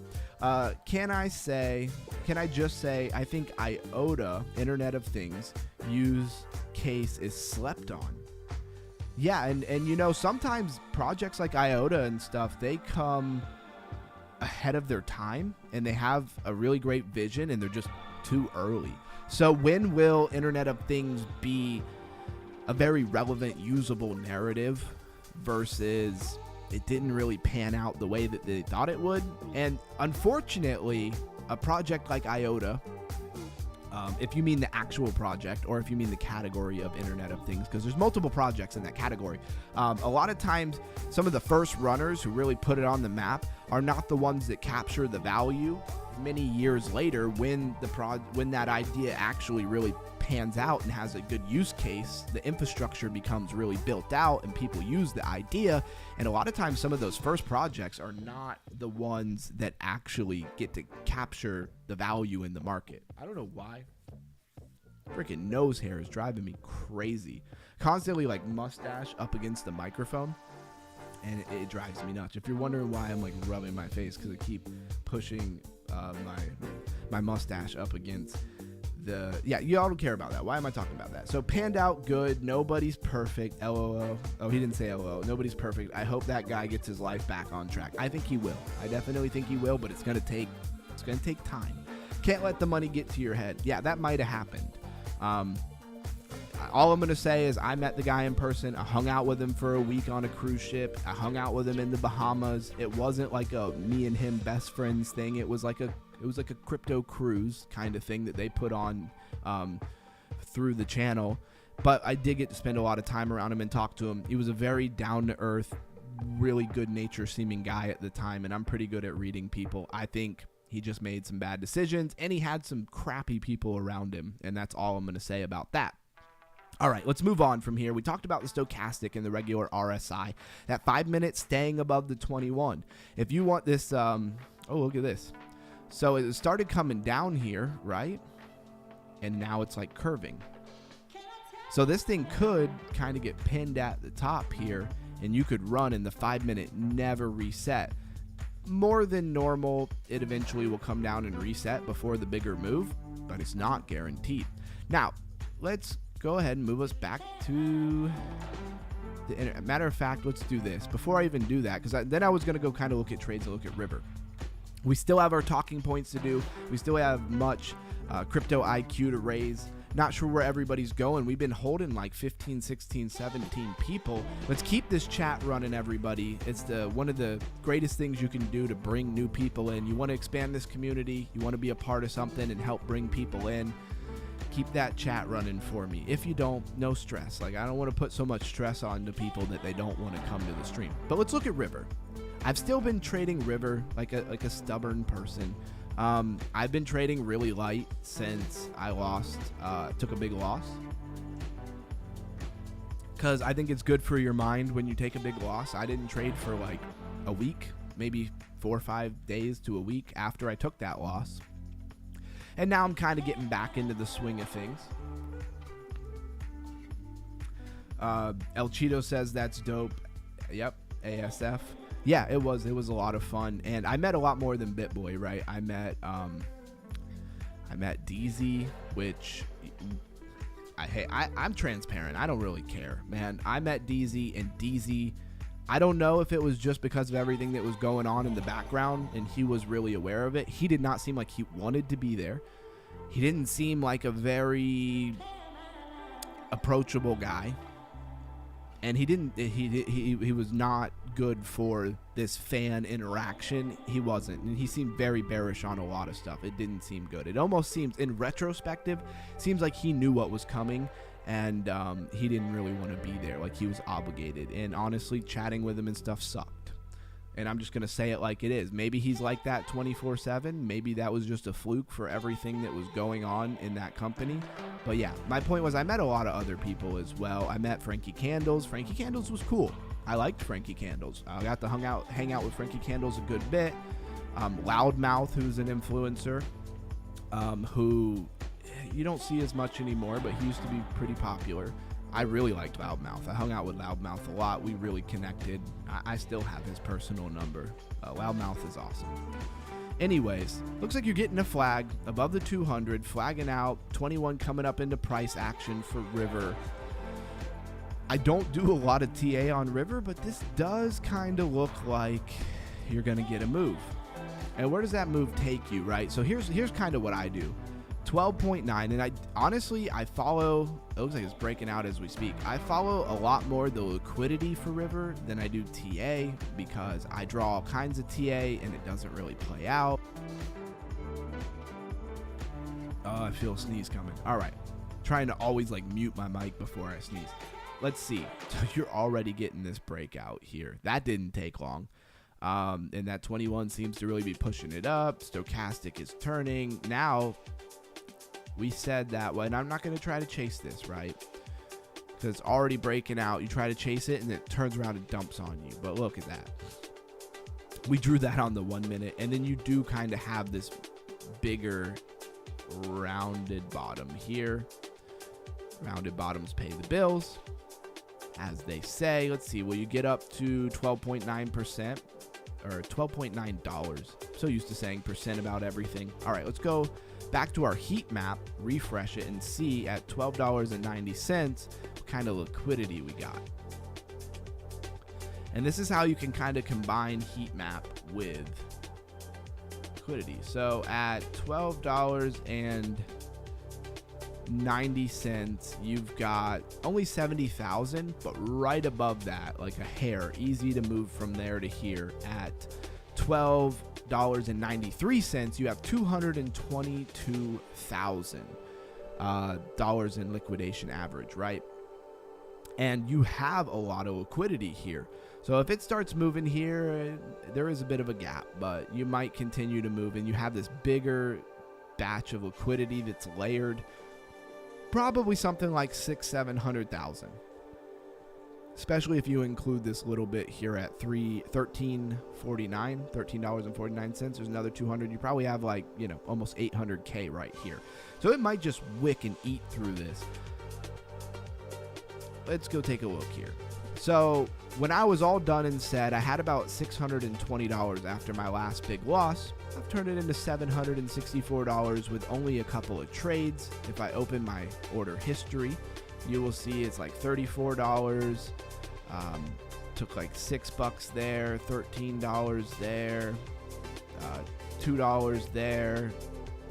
Accidentally opened the wrong position, looks like 2-3 times. I wish it would let me like expand it and show more, but it's been a lot of small gains. I've been going slow over the weekend, and I had a lot of other things to do. All right, so here we are on the 1 minute. You had that flag, it popped, kind of already gave it all back. If we go back to trading view, we're gonna stay over here. You can see it, it's all the same thing. So yeah, it's really just following that 21. I've been very scalping shorts for River, so I let it pump up and then I short it back down. And then again, you'll see I have the stochastic really big because I follow it for momentum, and then the RSI, I kind of just grab this bar in between. Links to Weex in the description. And so yeah, it's looking like it's getting some bullishness here. I'm looking for it to pump and then find a top and then take it back down, right? And if you're gonna make like a cup and handle, you know, then you kind of need to make a handle at some point. Or it could just be a rounded bottom. There doesn't have to be a handle, but if there's no handle, it's not a cup and handle. Anyways, obviously you have liquidity up here at these points, targeting above these tops for the people who were short and put their stop losses up here. And that is very much where we were talking about in liquidity. Looks like it's going to run up there. And I'm not looking to jump into anything right this moment. Kind of looking to see what happens and then maybe short it back down. And then from there, let's do our talking points. So we want to raise that crypto IQ. We always start off in the beginning of a show with a story to set the mood, set the foundation, and really get everybody thinking in the right direction. And then we come to our regular talking points, which I don't know why they keep unloading. I already had it loaded in the spot where I wanted it. It's very frustrating. I don't know why it keeps doing this. Blues Guy says, not financial advice, but according to my calculation, and there's a lot of them, eyes on XRP and silver, if I'm correct, which is rare, LOL. Tomorrow's pump should be good. yeah, keep it in the back of your mind. I wouldn't get overly stuck on one narrative, because that's where you get overly confident and you can go all in and then get completely washed, right? You might be right, but your timing could be off, or you could just be wrong. You never know. Or you could be wrong and also get lucky, and that can build more false confidence. I don't know what this thing is doing. It's very annoying. I wish it would stay loaded and not like unload or whatever it is, not stay connected here. It's a good time to check how long we've been live. 1 hour and 37 minutes. Thank you to the community for being here. And I don't know why it's doing this. And then of course when I hit the refresh button, it'll all pop up like it's been here the whole time. Said, indeed, Underground, words of wisdom. Thank you very much. Yep, just take it as consideration. Ain't nobody gotta take what I say as law. That's for sure. I'm just a guy on YouTube trying to do my best out here. There it is. I hit refresh. Oh, can I stop it? No. Dang it. Of course, when I refresh, it pops up and then it goes away. I really want to do the talking points, and I really don't want to have the wait and mindfulness, boys and girls, exactly, and patience. Lots and lots and lots of patience. All right, let's go to Chainers. Let me show this off. Link to Chainers in the description. Let's see, what mission did I continue? Let's see, leaderboard, win Chainers Dreams 2 times. I got these Immutable X is a partnership they have for sure. And drink your Celtic salt water daily, exactly. And that apple cider vinegar. So I get immutable points now. I don't know what they're good for. Somehow this is integrated with Immutable X, which is all about gaming for the most part as a project. And let's go to the farm. So basically, many projects have a farm. Farming function, they call it. Most of it's just staking and yield lending and stuff like that, and you earn something off of it. This is actually like a farm, and it's very gamified. And so you grow things. I'm going to collect some things here. And then you come over to the stall, and you can pick between CFB, which is, you know, probably Chainers something. It's an in-game currency. You have Polmatic, which you can earn. I usually favor BNB, so I'm trying to earn some BNB. I hit all, so we're going to sell all of them. And then we hit sell. And it'll give me an indication. So this pays out like every 3 hours, and it's going to pay out depending on who all is in there. So it's a certain amount that is divvied up between everybody who's in that pool, and then it resets like every 3 hours or so. So it gives you an estimated earning amount, but if more people pour in here, it could go down. So I should earn 0.000048. Remember, BNB is like $600 and something.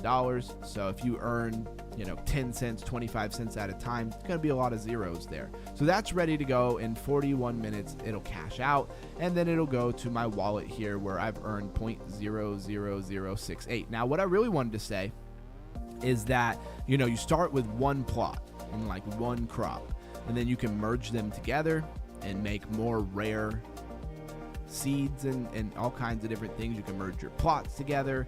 The more you upgrade them, the more you can earn. And that's just kind of how the game goes. You're looking to get better equipment, more equipment, so that you can earn more over time.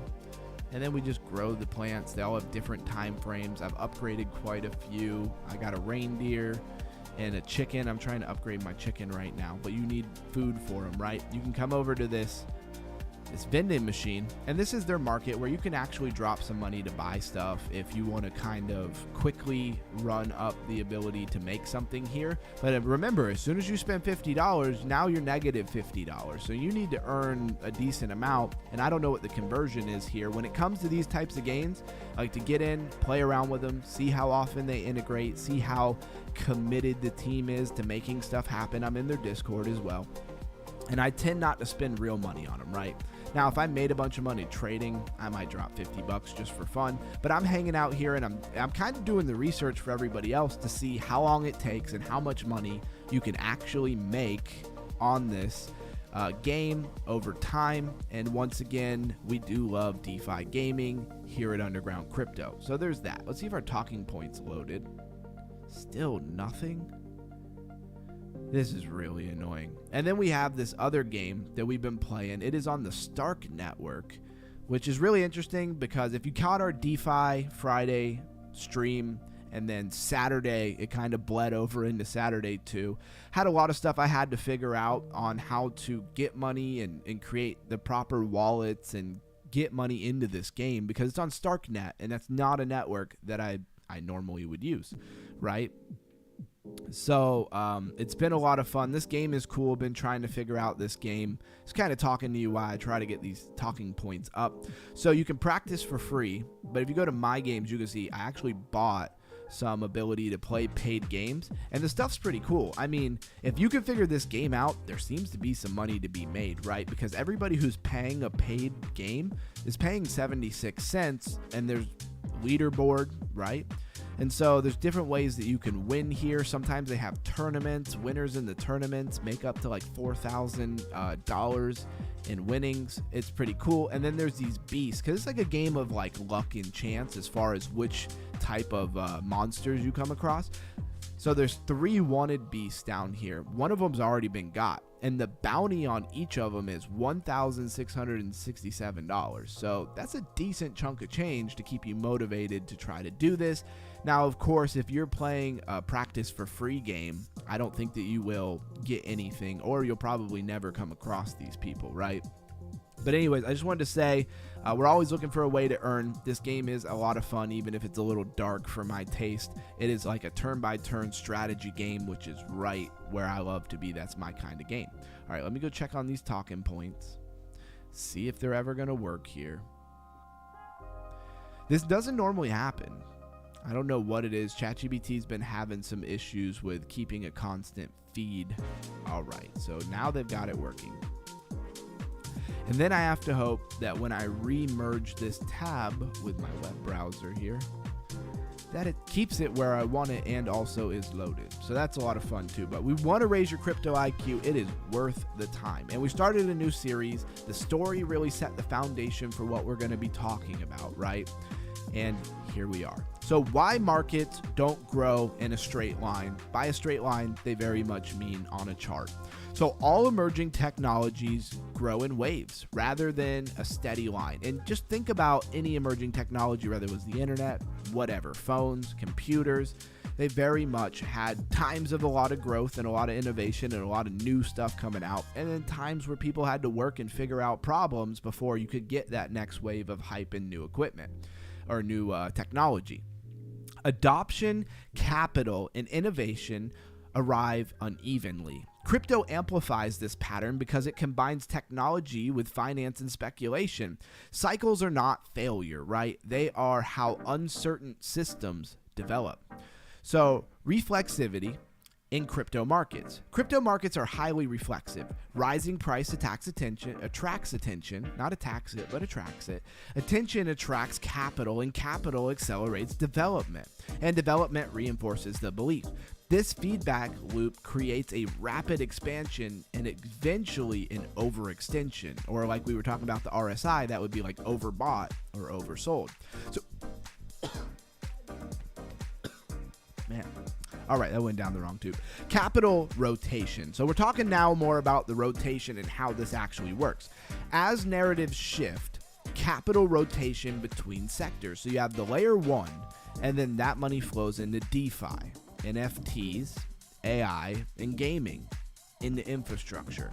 Rotation is not random. It follows perceived opportunities and novelty. Cycles emerge from this movement.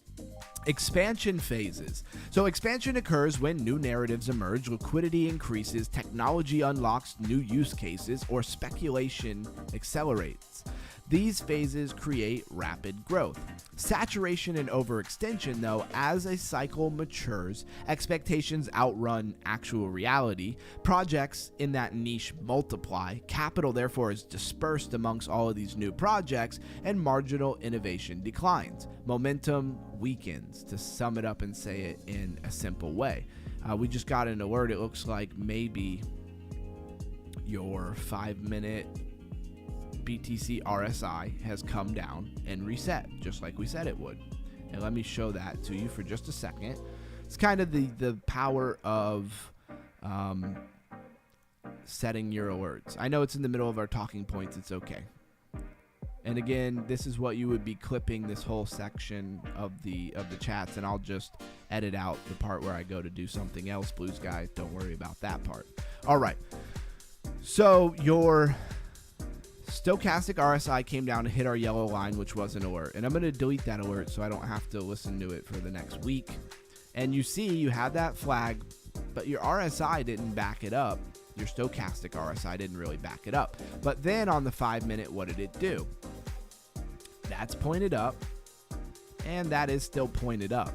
They're slightly different. You have a slight divergence, but you don't have like a full-on hidden bullish divergence, which you would if this stochastic was pointed flat or down. Then you'd really have hidden bullish divergence. But you don't really quite have the divergence we normally talk about. Maybe like a class, I don't even know, class D, is that even a thing? Just a very slight divergence that could give you a little bit of pop. And it seems to be playing out with these two blue candles, or two green candles on most people's chart. Anyways, I just want to point that out, because what's the point of setting the alert and telling everybody about it if then the alert goes off and I don't actually show everybody and talk about it? All right, let's pick our thinking caps back up and get back into raising this crypto IQ, because I think this is good sauce. And I gotta say, for myself, I've talked a lot, and I don't want to go off on a tangent about how, you know, the show is very much to keep me engaged in learning and share it with a community. So the compounding effect of all of these different talks that we've gone over have really changed the way that I look at projects, the timing of the market, narratives, what I think is genuine and authentic and what I don't think is genuine and authentic. Anyways, so number 6, contraction phase. When belief in liquidity slows, so the hype was going, we get into that euphoric space, and you've gone way up, and you start to curve and come back down, right? Think of it like your RSI. Prices fall, activity drops, weaker projects fail, usually your newer ones that came in at the end, and capital exits. Contraction resets the system. Why cycles repeat? Each cycle introduces new technology, new participants, new narratives, and new capital, but human behavior remains consistent. Cycles as structures, not emotion. Crypto cycles are often framed as hype and fear, when in reality they are structural responses to innovation and capital flow. Emotions amplify those cycles, it doesn't create them. This is a great distinction, because we do talk a lot about the charts being a measure of human emotion, and that human emotion is the speculation that we also talk about a lot. And it's true that they are, but we don't want to go so far as to think that people's emotions, or how they speculate by itself, creates these pumps and these runs. There has to be some underlying innovation and infrastructure there for the people to get excited about and emotional about in the first place, right? So one thing that could help is if you can kind of see the hype and things on a very low level starting to build for a certain sector or a niche or category, if you will, before everybody else runs into it. That's a good way to speculate. So the core insight here, crypto cycles are not just chaos. They are market discovering value over time. And then of course we have our story, and I almost want to read this story again because it's pretty short and I think it's very helpful. I might start doing this as well because I really want people to get this stuff. That is the whole point of my channel. So a short story about why crypto moves in waves. Crypto has never moved in a straight line. From the outside, it looks chaotic. Sudden surges, sharp declines, waves of excitement followed by long, quiet periods. But underneath that volatility is a pattern that repeats across every cycle. It begins with possibility. A new idea appears, a technology shifts, a new use case, a new narrative about what crypto could become. At first, only a small group of people notice. Builders experiment quietly, early believers pay attention. That's what I was just talking about, being one of those early seers or believers.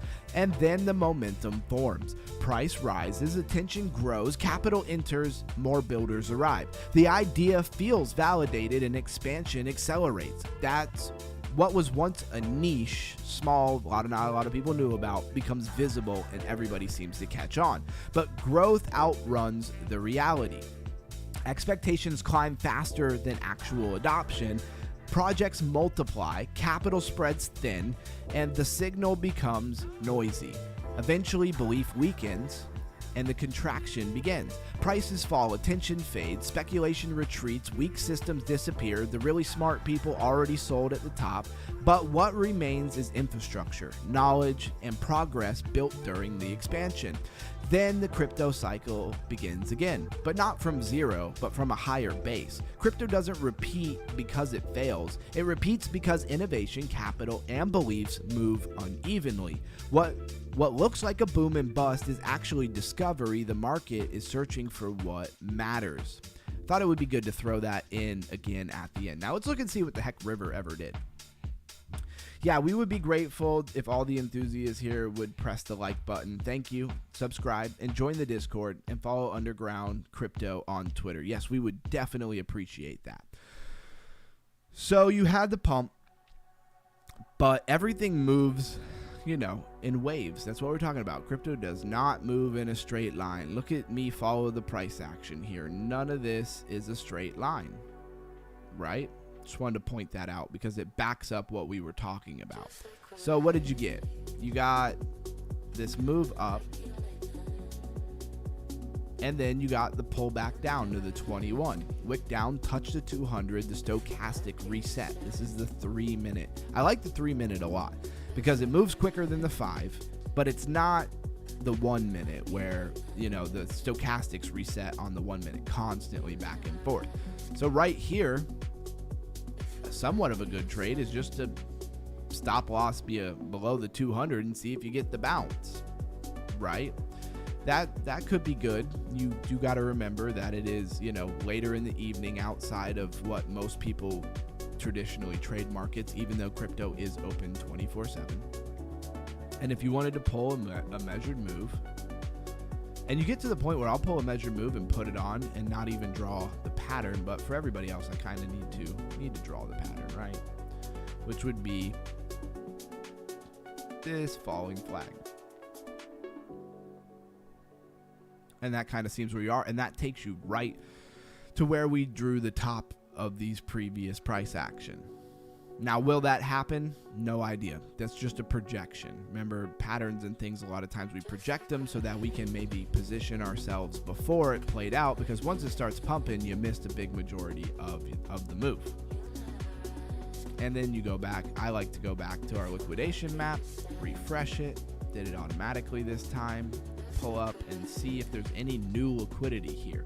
So it got right up against that 222,000 in liquidation for leverage, perpetual contracts, and then it didn't quite hit it and it pulled back. So are you going to get another run up there and sweep liquidity? You did sweep some liquidity, or are you headed down to this 307,000 at $12.43? I don't know. And that's a lot of times why my strategy works really well, but not for holding trades long term, but to be quick in and out. So I could open a trade here where we are, and it looks better if I have the liquidity map. And I could open short, as that is kind of my MO right now. And you could pump up, grab this liquidity in normal behavior, right? And I could add, because I would open the trade for like $10, right? Nothing. So when I add $40, $50 up here, it's almost the same as if I just opened the trade up here and then hopefully get some pull down. What doesn't work is when you add too much money too quick and this thing continues to pump. So honestly, I'm not going to add any money right now or open a trade. I'm going to kind of watch it a little bit for a little while. And at this point, we very much run into the underground crypto hangout part of the night, running into 2 hours that we've been live. How's everybody doing? How's everybody enjoying the show? Cup and handy, says Camsta, right? For what? BTC Camsta, right? Could be a good long. Yeah. All right. So let's run around a Panzer Dog. If anybody wants to play, let me know, and I will invite you on the next one. You know, these matches are like 3 minutes, nothing crazy. They go quick. Or you get 10 kills. If any team got 10 kills really fast, then the round's over too. No for river. Okay, yeah. I mean, yeah, that would be your cup and handle, right? It sure could be. And oh man, I got to get back over here. I'll show it in a minute before it kicks me off. And let's make this full screen so it looks real nice on your screen, on your TV, wherever you're watching it. Bang, first blood. Love that. Ooh, all shots on point. Meeting their target here. I don't even know. What is this? Oh, it's...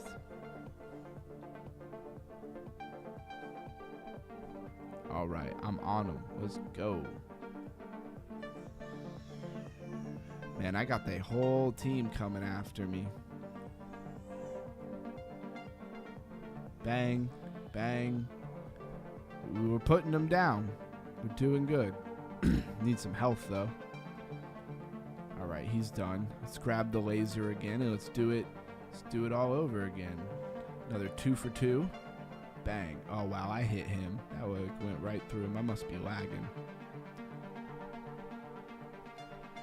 Oh, man, I can't hit him. Finally got him. Let's get some health. 7-1 with a minute to spare. Get him before he could use that that laser beam on us.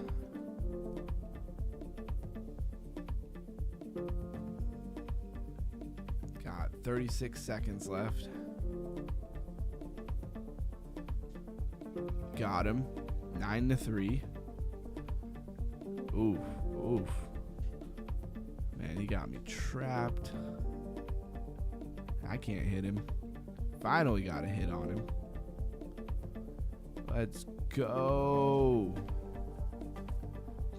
All right. And how does everybody feel about potentially chasing some airdrop with Robinhood's new thing? And what I'm really asking is, how do you guys feel about that kind of content? Is that something you guys want to see? Do you want me to endeavor into it and see if I can't do something? It could take a year, you know, to see if we get an airdrop. Remember, no airdrops are guaranteed. That's why a lot of people don't farm airdrops, is because you never really know what the heck you're supposed to be doing, and it could go on for like a year or more, and you don't even know if you're even doing anything that's going to be worth your while. But I do feel like it's just like anything, right? It's like the people who hear people make a ton of money off a tiny bit of money on a meme coin, and they don't understand how many other meme coins they bought and didn't really make any money, right?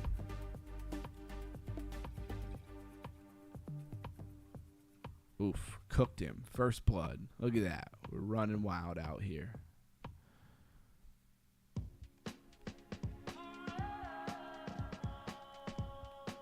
Nice. Good teamwork here. Oh, he was smart enough to grab some health. He must not be a bot. Stay outside of his range. All of them come running in way too hard. Come on.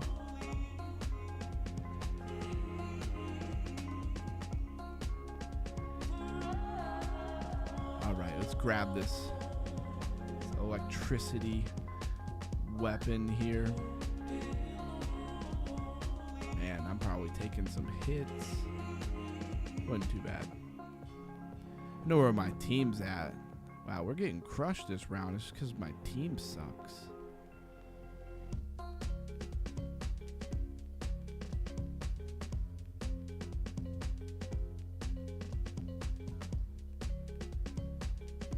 My team needs to do better. Or wait, maybe we are winning. Okay, no, we are winning. I don't know why I thought our points were their points. Grab some health. Run straight at the enemy. Got him. All right, 8-2.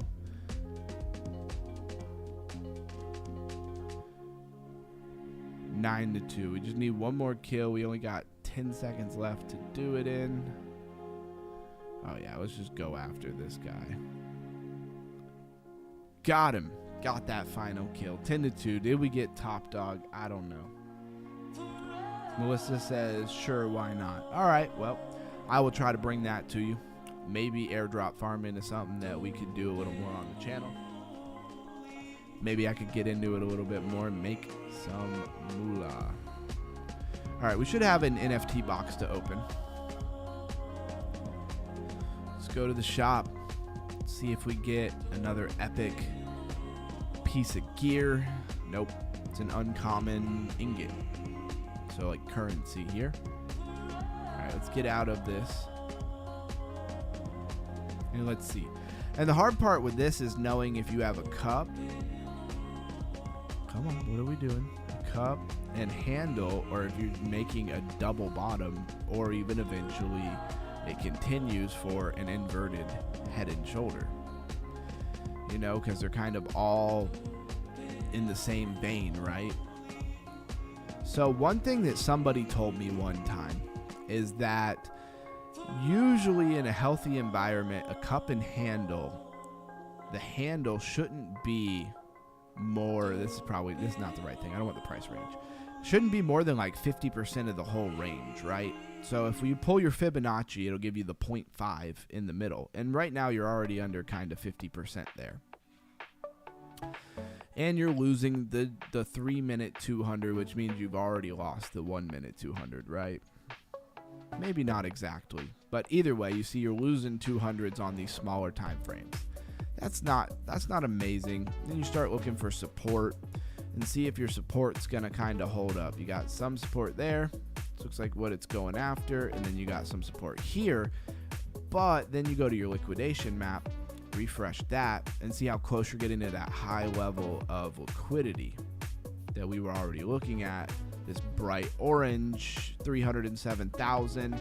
Up here is 222,000, and it's kind of just ranging in between. I don't feel overly confident about like either one of these right now. And so that's where I turn to my stochastic RSI. 5 minute, 3 minute, and the 1 minute, all bottomed out. Let's go get the 15. 15 still coming down. So will the 15 get to fully reset, or is the 15 just having a little bit of a drawback, and then the 1, the 3, and the 5 are going to kind of get to pump and reset more and more bullish? That 15 basically got rejected off the 200. So you got rejected there, got rejected here a couple of times, and you got rejected there. So you're getting rejected off that 15 minute 200 locally in price action. So if you get above and hold, like if you close like a candle or two for the 15 minute above the 200, might be go time. You might get a decent little pump out of this coin. But you see how we kind of use price action candles, patterns, liquidity, liquidation chart, heat map, and also our stochastic RSI, stuff like that. And if we go to like the 5 minute here, I'm also eyeing, if we kind of make our stochastic small and our regular RSI big and look for divergence, I think you will notice that there is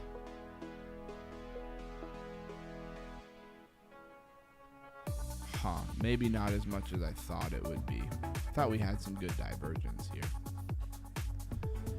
And sometimes it just matters where you pull it from, right? Just pull this local action here, and you kind of have some divergence. That would be hidden bullish divergence, right? So for me, if I'm taking a short, I'm going to be watching the 1, 3, and the 5 to reset here real quick. And with that, guys, it's 2 hours.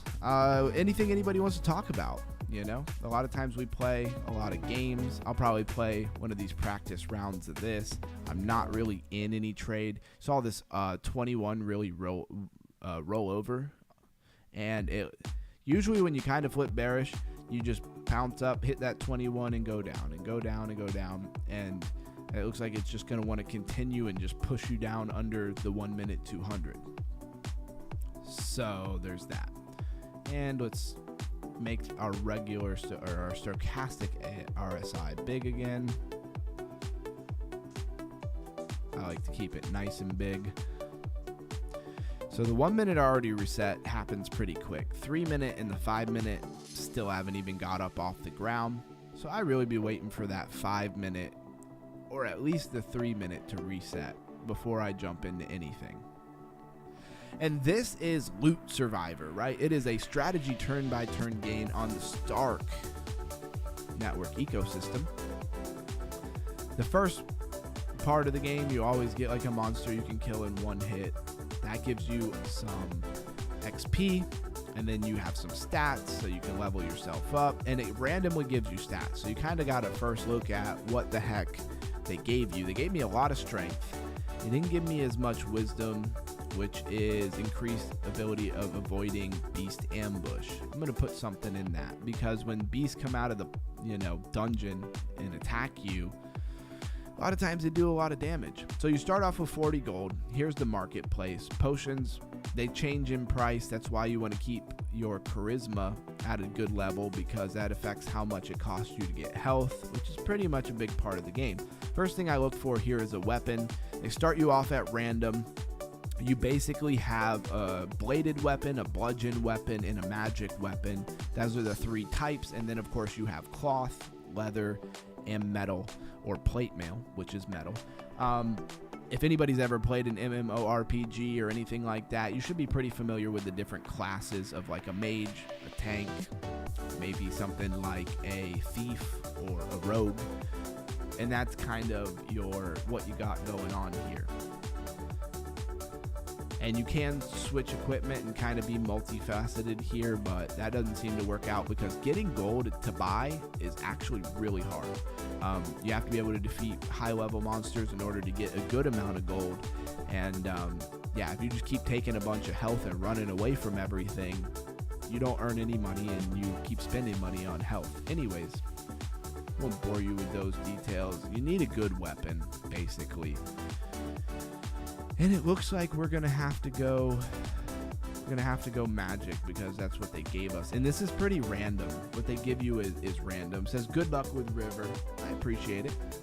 I've had good luck with it until I don't have good luck with it, and then I get beat up. So we'll buy some low level gear. These are cloth hands, and we're out of money. Leave ourselves with 8 gold. We have a little bit of equipment. We'll go ahead and equip our magic weapon, and we'll hit explore. And it's really actually kind of interesting because it's a very luck-based game. Like anything can happen. Like look at these rocks; they exploded. The guy always like runs directly into whatever it is, so that's pretty crazy. It says I avoided a crumbling staircase. And so I got 4 XP. It starts off a little bit, slow, not a lot happens, but it's very random. You could also get a super high level monster attack you, like your third roll in and just have to start over. So usually strength and dexterity and stuff, usually these things affect different like things like magic and strength and stuff. It's not quite set up that way. Is what most people would be used to, and now they give me a decent bludgeon weapon, which I'm gonna have. Oh, and then also a sword. I already have a sword, so let's go ahead and buy the bludgeon weapon just so I have all 3 weapons here. Oh, he said good night. All right, good night, Camsta. Have a good one. I appreciate you being here, and I hopefully will see you tomorrow night. This is right. Could be good for long. No for river. Mo knowledge, mo power, says El Cheeto. Exactly. Blue Sky says, let's go. Man, I can smell the food my wife is cooking. And yeah, I'm hungry now. I don't even know what just happened, but we got some XP. All right, so we're getting attacked by like a mini wyvern or something like that. What do they call this thing? It's kind of dragon. Oh, it's a sprite. It did not look like a sprite. Looked like a mini wyvern. Anyways, if you come over here, it says weakest against bladed weapons. So I could switch to my short sword. It would cost me like a whole turn. I don't really love that. I wish it would tell me how much damage it'll do. But it looks like Looks like my magic weapon is still the best. But see how it downgrades all of my gear? We'll just do the 5 attack. What did he do to me? 6. And he only gives you 2 gold. Is this thing even worth fighting? I don't think so. Honestly, I just run away from this thing. All right, we got away successfully. We could have killed it, but we get 2 gold, and then we'd run our health down, and then we'd have to spend gold, which we don't even have, on health. And I'm just really trying to figure out this game and what the strategy is. You also level up and stuff, as you can see. Dang, look at that thing. Looks intimidating.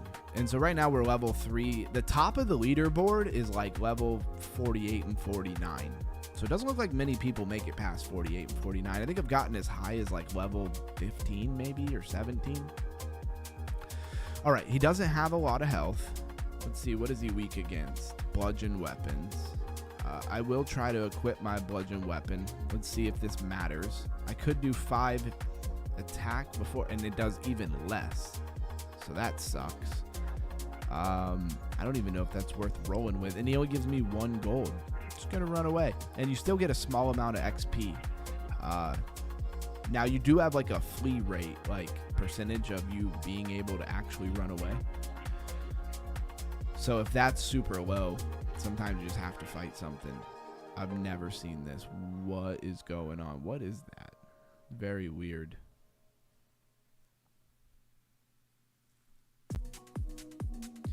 And I love it when we find like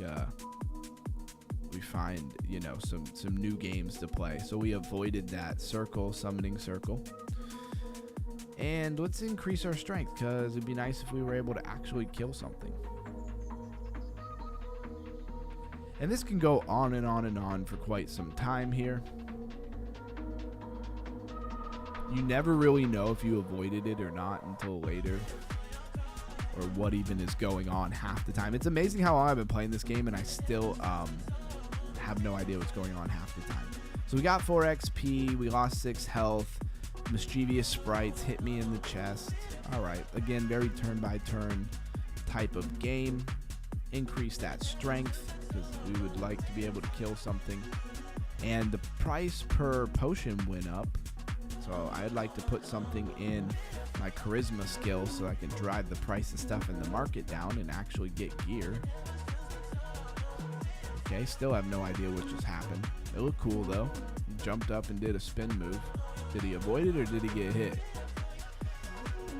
We avoided an arcane explosion. Let's turn up. Oh, actually, let's turn up the charisma so that I can get my potions down.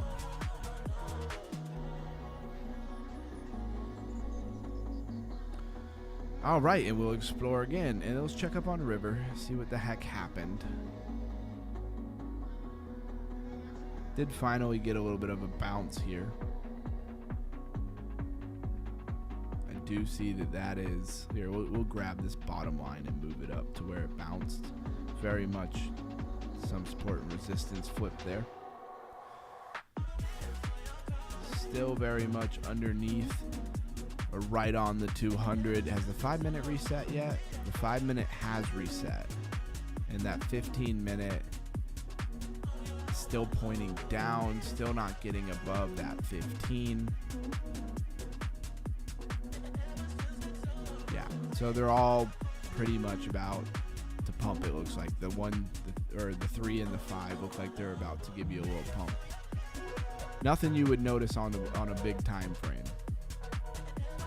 And this game could go on forever with all the delicious food that I can smell coming from my kitchen. I'm going to go ahead and hop off, guys. It's been a great stream. It's been a lot of fun. I hope you raised your crypto IQ. It's been a Monday. And we're here just trying to do our due diligence, right? So I will catch everybody tomorrow. And we'll continue tomorrow where we left off today. First episode of our new series. Tomorrow will be the second episode where we will get into a little bit more of the meat of the matter. Shout out to all the mods. Shout out to everybody who came and said chat. Shout out to everybody who's always here in the whole Undergrounders community. Have a great night. Stay underground. Stay crypto. Crypto Ron out. out. Catch you guys tomorrow or in the Discord.